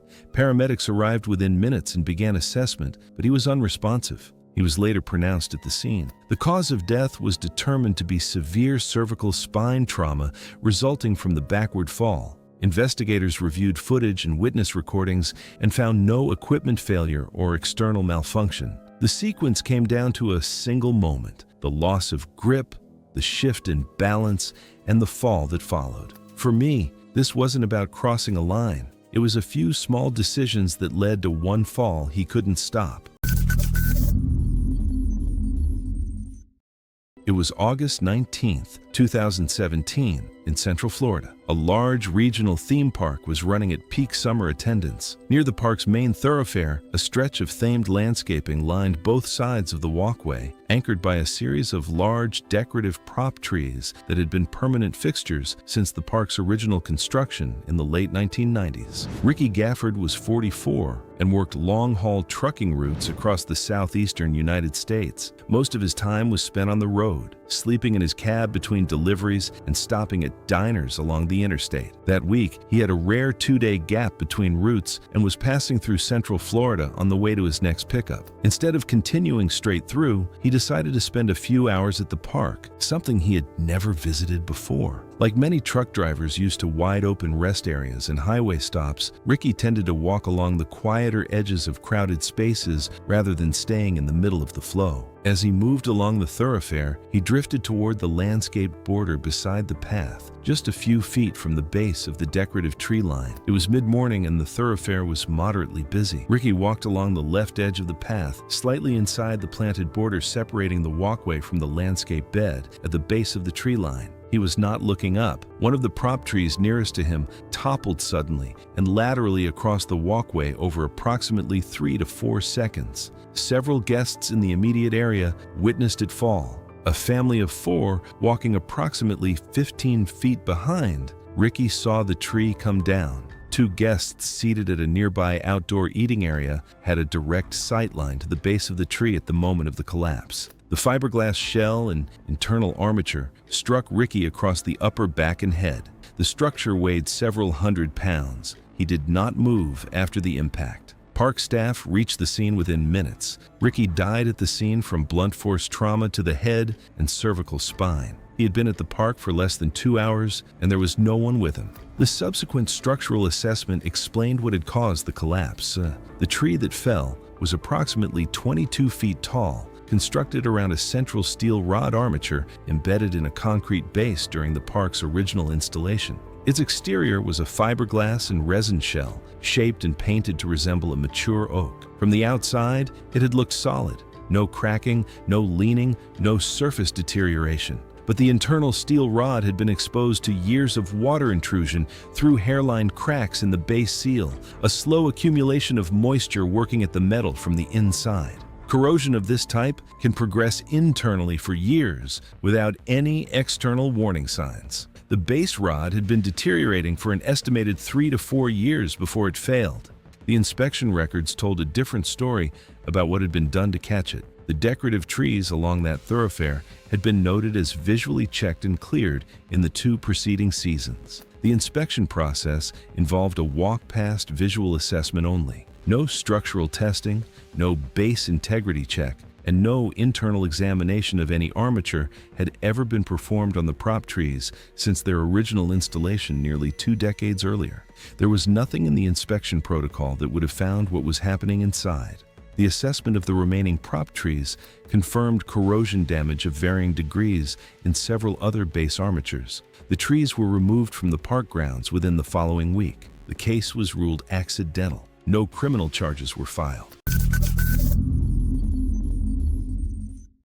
It was May 27, 2018. At a large lakeside amusement park in Ohio, the evening air cooled as lines tightened around a steel coaster. The lift chain pulled steadily uphill, restraints locked, and phone screens lit faces in fading light. The posted safety rules stood beside the queue entrance. Beneath the platform lights, Marissa Hail, 24, was trying to build a small YouTube presence, posting short ride clips and park visits online. Friends said she rarely went anywhere without filming or taking photos to upload later. That evening, the lift and front row were operating under normal procedures, with standard restraints in place and posted rules clearly visible. The train climbed 310 feet with a lap bar and rider-fastened seatbelt in place. Marissa chose the front row for a lift hill photo, ignoring posted warnings to secure loose items. As the train moved slowly upward, she lifted her phone again, adjusting it repeatedly as if trying to capture a better angle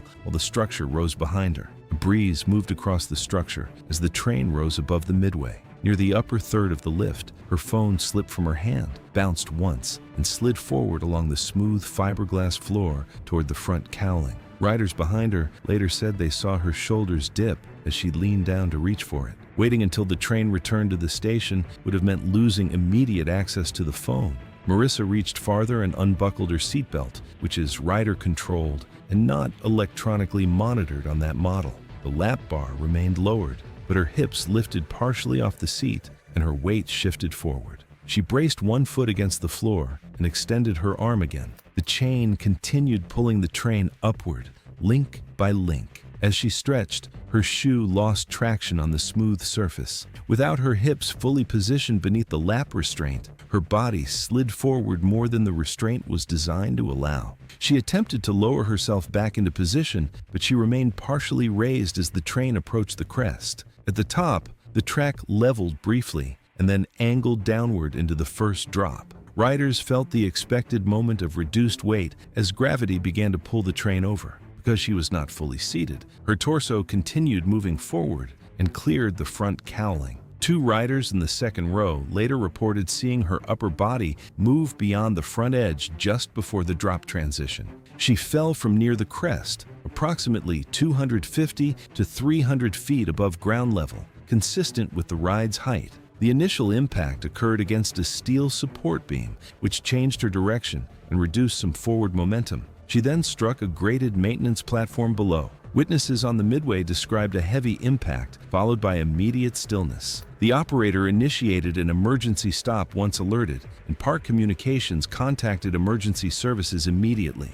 On-site medical personnel reached the base of the structure within minutes, with paramedics arriving shortly after. She was found unresponsive with catastrophic trauma and no detectable pulse. Resuscitation was not initiated due to injuries incompatible with survival. The post-mortem examination documented injuries consistent with a high-energy fall involving multiple impacts. There were extensive skull fractures and fractures to the cervical spine. Both lungs were severely contused and lacerated. The aorta, the main artery leaving the heart, was torn, leading to rapid internal blood loss. The cause of death was ruled massive internal hemorrhage from blunt force trauma. After the incident, the area was secured and reviewed. Operational findings determined that the lap restraint functioned as designed for a fully seated rider and that the seatbelt had been unbuckled during ascent. Mechanical inspection found no equipment failure. In the weeks that followed, additional lift hill reminders were added and staff monitoring for unusual rider movement was increased to reduce the risk of similar behavior.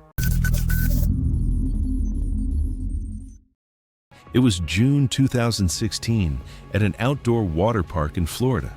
The park was running at full capacity on a weekday afternoon with heavy heat and most of the foot traffic concentrated around the larger slide attractions on the east end of the property. The lines for the multi-lane tube slides had been building since late morning. Kevin Dellin was 19 years old and worked part-time stocking shelves at a home goods store. He came to the water park several times each summer, often alone, and knew the layout well enough to move through it efficiently. It was one of the few places he spent money on without hesitation.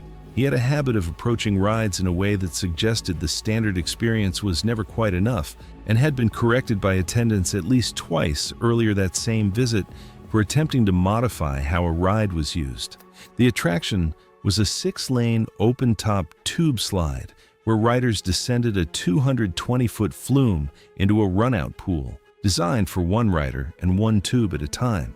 The low side walls allowed little margin beyond the standard seated height. Kevin had already ridden it 3 times. On his 4th approach, he picked up 2 tubes from the platform stack. When the attendant told him to put one back, he briefly set it down, waited for the attendant to look away, then picked it up again and moved toward his lane. He positioned one tube inside the entry channel and nested the second on top of the first, raising his seated position roughly 6 inches above the standard ride posture.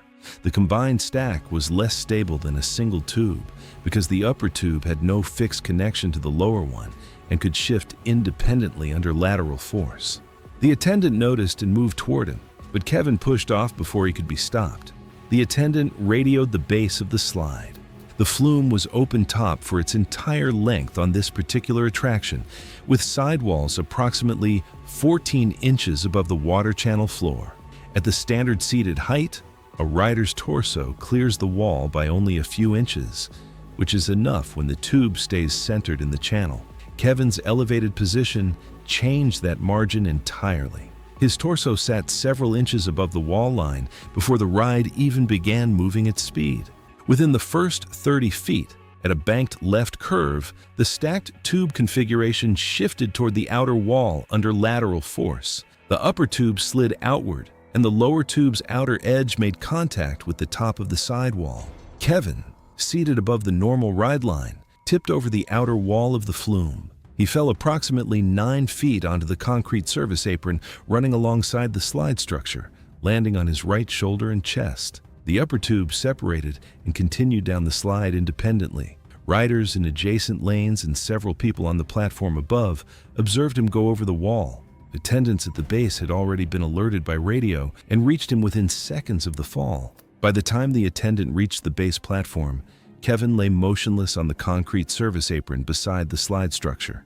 Emergency services were requested immediately as staff cleared the surrounding lanes and secured the area. Paramedics arrived and initiated advanced life support while supervisors directed guests away from the runout pool. Despite continued intervention, his condition deteriorated from severe internal trauma sustained during the fall. He was pronounced dead at the scene.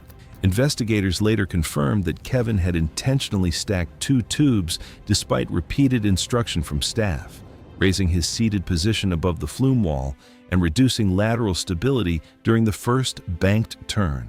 The medical examiner determined that death resulted from blunt force trauma to the chest, including cardiac contusion and hemothorax caused by the impact with the concrete apron.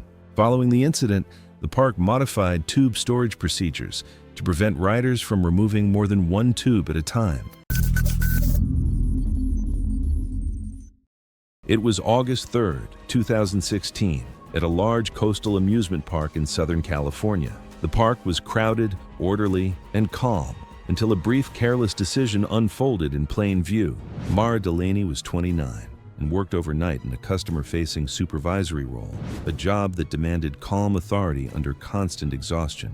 She spent nights managing complaints and conflicts, sleeping in fragments during the day. On her days off, she planned carefully, not to relax but to document that the time counted. She came to the park with her younger sister and a co-worker, expecting something easy. They boarded a slow-moving scenic track ride, a family attraction with open bench seating and a standard lap seatbelt. The vehicles glided close to the ground, following gentle turns through themed structures. The belt was not a harness. It was meant only to keep seated riders from shifting during curves. Mara wanted a candid photo that looked unplanned. As the car idled at dispatch, she adjusted her dress and complained that the seatbelt sat awkwardly. She said she would unclip it briefly to turn around. Before the discussion ended, the vehicle rolled forward. As the ride moved smoothly through its opening section, Mara raised her phone, twisted at the waist to frame her sister, and released the belt. It fell slack, and her hips shifted on the smooth bench surface. As the vehicle entered a shallow banked curve, the motion changed. The speed increased slightly, enough to press riders sideways. Without the belt holding her in place, Mara slid across the bench instead of staying centered. Her phone shook as she tried to keep it raised. Her right shoulder struck the side panel with a sharp jolt. A rider behind her later said it looked like she tried to keep filming instead of grabbing the seat. She reached left, fingertips scraping along the edge of the bench without finding a grip. The surface was slick from mist and previous riders. Her lower body continued to slide. Her hips crossed the seat line, followed by her torso. In platform footage reviewed later, her lower body shifts upward as her weight tips past the edge. Her head struck a rigid boundary near the track channel. The impact was flat and abrupt, cutting through the ride noise. Several witnesses described it as a single hard sound. The phone flew from her hand and skidded along the ride floor. Mara's body collapsed sideways and did not move again. Riders in the vehicle behind saw her collapse sideways and began shouting.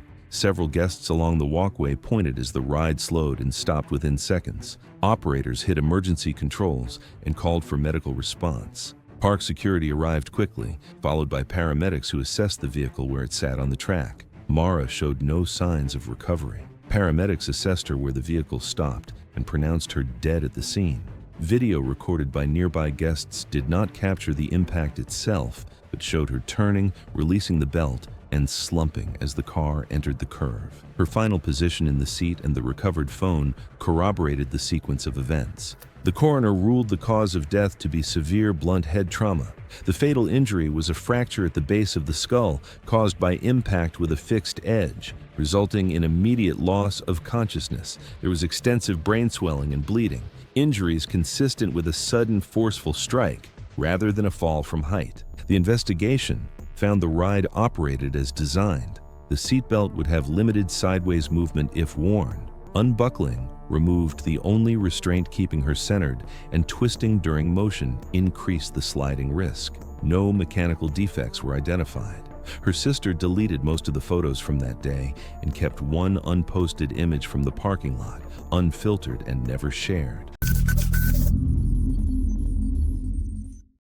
It was May 27, 2018, at a regional theme park in Florida where the heat lingered even into the evening and the air felt thick with humidity. The constant movement of people kept the area around the rides crowded and active. Music, mechanical noise, and overlapping conversations blended into a steady background that never really stopped. Miley Trough was 17 years old, visiting the park as part of a school group. She was the kind of person who made herself easy to be around. Agreeable, low maintenance, never the one to slow things down. When the group moved, she moved. When they picked a ride, she got in line. That willingness to just go along had probably served her fine every other day of her life. That night it didn't. They made their way to a spinning ride near the center of the park, a cylindrical structure that pressed riders against padded walls using rotational force. Once it reached full speed, the centrifugal pressure was what held everyone in place. The restraint system was basic. The ride did most of the work. The ride had been running continuously since the park opened. One of the restraint sensors had triggered intermittent warnings earlier in the day, but the ride hadn't been shut down. As attendants climbed through the afternoon, loading procedures grew faster and less deliberate. The rhythm of a busy day had taken over. That detail kept pulling me back. It's not that anyone decided to cut corners, it's that the pace became the decision and nobody stepped outside of it long enough to notice. During loading, a staff member checked restraints. Miley's was noted and the cycle was cleared to begin. Nothing appeared unusual. She took her her position against the wall, and the ride started. But her restraint hadn't fully engaged, not visibly loose, not obviously wrong,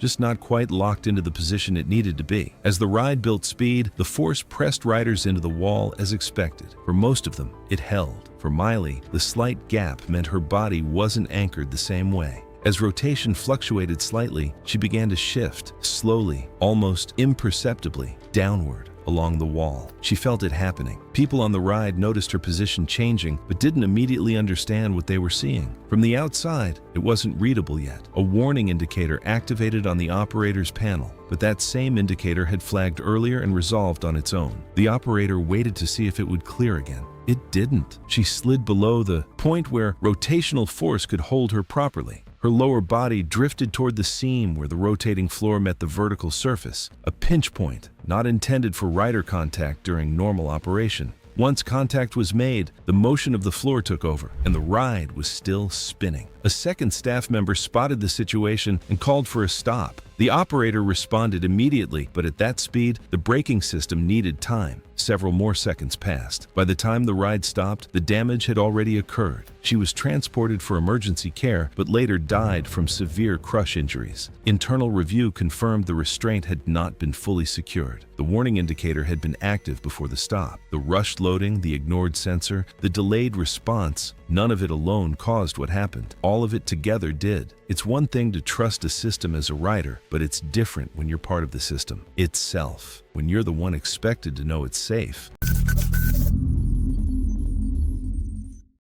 It was August 3rd, 2016, in Gatlinburg, Tennessee, where a zipline course ran across a wooded hillside just outside the main tourist strip. From a distance, everything looked controlled. Staff at each platform, riders sent one at a time, but the entire system depended on one thing. Every connection had to be checked correctly. Just before her turn, Karen Doyle, 44, stood near the front of the platform. She worked in real estate, a job built on negotiation and control, and that mindset carried into small moments like this. Years earlier, she had spent time at an indoor climbing gym. Not recently, but enough to feel familiar with harnesses and gear. And I've seen that pattern before. Just enough experience to feel like you already understand the system, which is usually where people start skipping parts that matter most. The setup was straightforward. The harness secured around the waist and legs, with a reinforced front loop designed to hold full body weight. That was the only correct attachment point for the carabiner connected to the zipline trolley. There were also side gear loops, which looked similar but were thinner and more flexible, meant to carry small items, not a person. If you weren't paying close attention, they could look close enough to pass. As the guide moved down the line, each rider received the same hands-on check, physically confirming the carabiner was clipped to the correct loop before allowing them forward. When the guide reached Karen,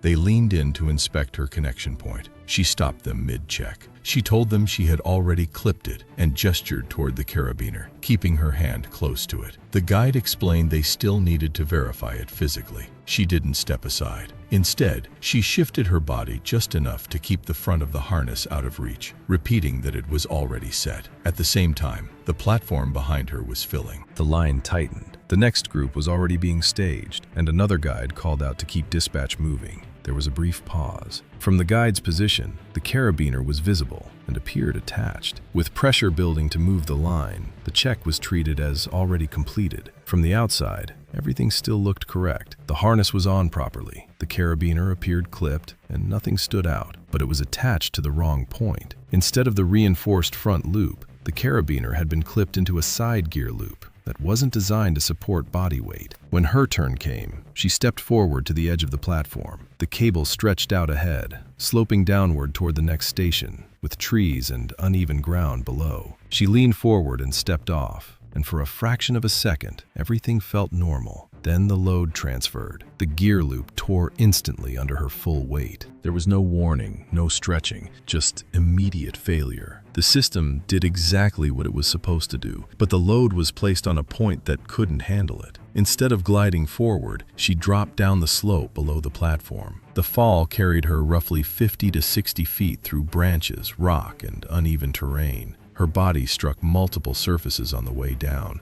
altering her path but not reducing the force of impact. People on the platform heard the tear before they understood what had happened. followed by sudden movement below the tree line. When they looked back, the line above was already swinging empty. And this is what got me when I was going through the reports on this. Nothing starts as a big mistake. It's always something small. The kind of thing that probably happens all the time without consequences. But in this case, that one step was the whole system. Once it's skipped, everything after it just plays out exactly as designed. Staff responded immediately, moving down the slope as quickly as the terrain allowed, while emergency services were called. It took several minutes to reach her due to dense vegetation and uneven ground. By the time responders arrived, the injuries were already severe. Multiple blunt force trauma consistent with a high fall. She was transported, but did not survive. The investigation focused on the harness and connection point. The torn gear loop was recovered with the carabiner still attached, and the harness showed no defects. Staff confirmed the safety check had been interrupted and not fully completed.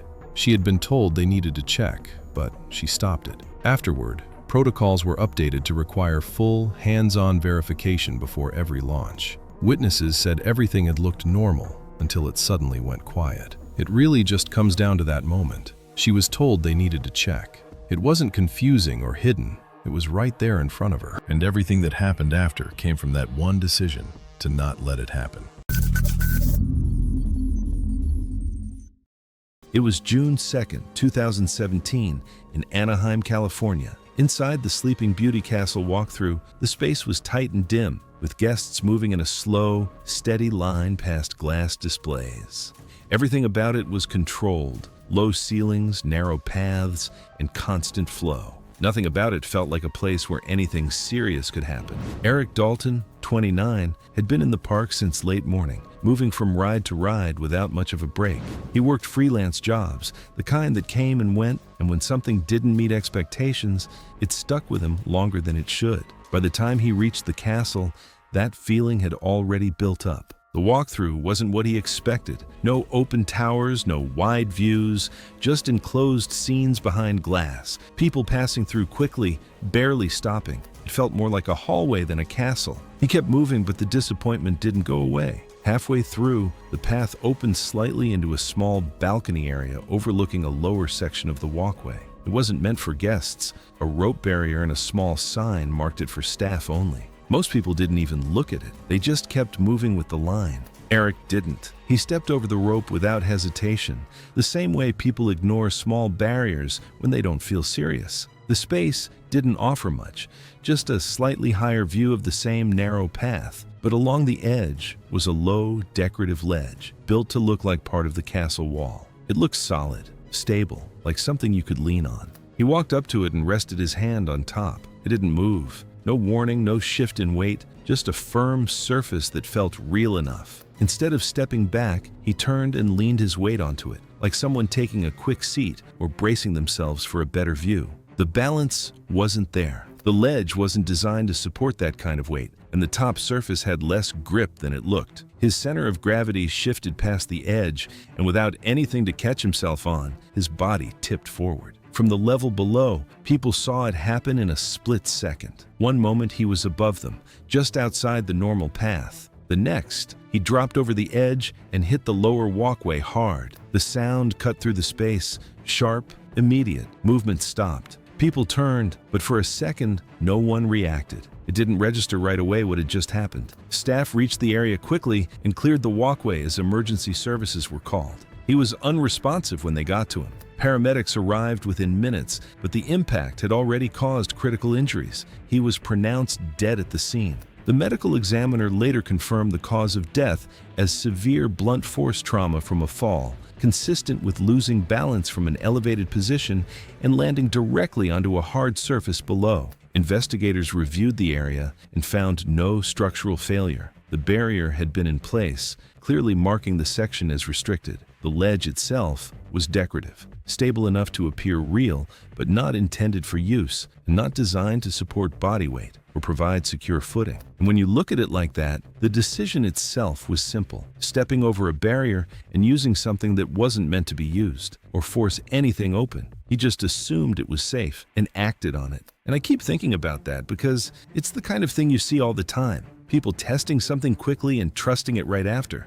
But where do you even draw the line? It It was July 9th, 2016, at a traveling fair set up on a wide gravel lot outside a small rural town in Ohio. The midway baked under the afternoon sun. One attraction towered above the others, a tall metal burlap sack slide rising nearly 4 stories. Ricky Mendez, 29, had spent most of his life working traveling fairs. His grandfather ran game booths, his father operated rides, and Ricky learned maintenance work as a teenager. By the time he was an adult, he was known on the circuit as someone who kept attractions running without delays. When equipment slowed down or jammed, he preferred fast solutions over careful ones. That summer, Ricky was responsible for maintaining the tall metal slide. Riders climbed to the top carrying burlap sacks and descended polished steel lanes designed for speed. The lanes were normally coated with wax, but heat and dust had turned the surface sticky. Riders were slowing halfway down instead of sliding cleanly to the bottom. The correct way to remove the buildup was to wait for the metal to cool and use a non-flammable cleaner. Ricky chose a shortcut he had used before: kerosene, a fuel that dissolved the sticky wax quickly but released flammable vapors on hot metal. That afternoon, the temperature was in the mid-90s, and investigators later measured sections of the slide above 140 degrees in direct sun. Confident the shortcut worked better than the usual method, Ricky carried rags and a small can of kerosene to the top platform and began pouring small amounts along the upper lanes. Within minutes, the smell of fuel grew stronger. Several workers noticed vapors settling low along the curved lanes of the slide. The shape acted like a shallow trough, allowing fumes to linger near the metal instead of dispersing into the air. Someone suggested stopping and waiting until evening when temperatures dropped. Ricky refused. He believed he could finish the job faster another way. Instead of wiping the lanes in sections, he folded a rag, soaked it heavily with kerosene, and sat down at the top of the slide. His plan was simple. He would slide down the lane once while sitting on the rag, using his body weight to press the fuel across the surface and clean the entire run in a single pass. 2 workers stood at the bottom watching as he pushed off. Ricky began descending the lane on the kerosene-soaked cloth, accelerating as gravity carried him downward. Flames appeared along the kerosene-coated lane and reached the rag beneath him. Ricky tried to stand, but the slope carried him downward. Burning fuel spread from the cloth onto his clothing as he continued sliding. By the time he reached the bottom, his pants and shirt were burning. Workers ran toward him immediately. One grabbed a water hose used for dust control around the midway and sprayed him as he rolled across the gravel. The flames were extinguished within seconds. Emergency services were called, and paramedics arrived within 9 minutes. Ricky remained conscious, but had suffered severe burns across his thighs, lower back, and arms. He was airlifted to a regional burn center. Doctors treated extensive third-degree burns, covering roughly 40% of his body. The injuries caused massive fluid loss and severe damage to the underlying tissue. Despite airway support and aggressive treatment, his condition deteriorated. Ricky Mendez died 48 hours later from complications of thermal injuries. State inspectors determined that using a flammable fuel on overheated metal created a predictable ignition hazard. Investigators concluded that kerosene vapors had likely reached equipment operating near the base of the slide, where generators and electrical components were running for nearby attractions. The vapors ignited and flashed along the thin fuel layer coating the steel. The fair was cited and ordered to stop using fuel-based cleaners on ride surfaces. The following season, management switched to non-flammable degreasers and required temperature checks before maintenance work began.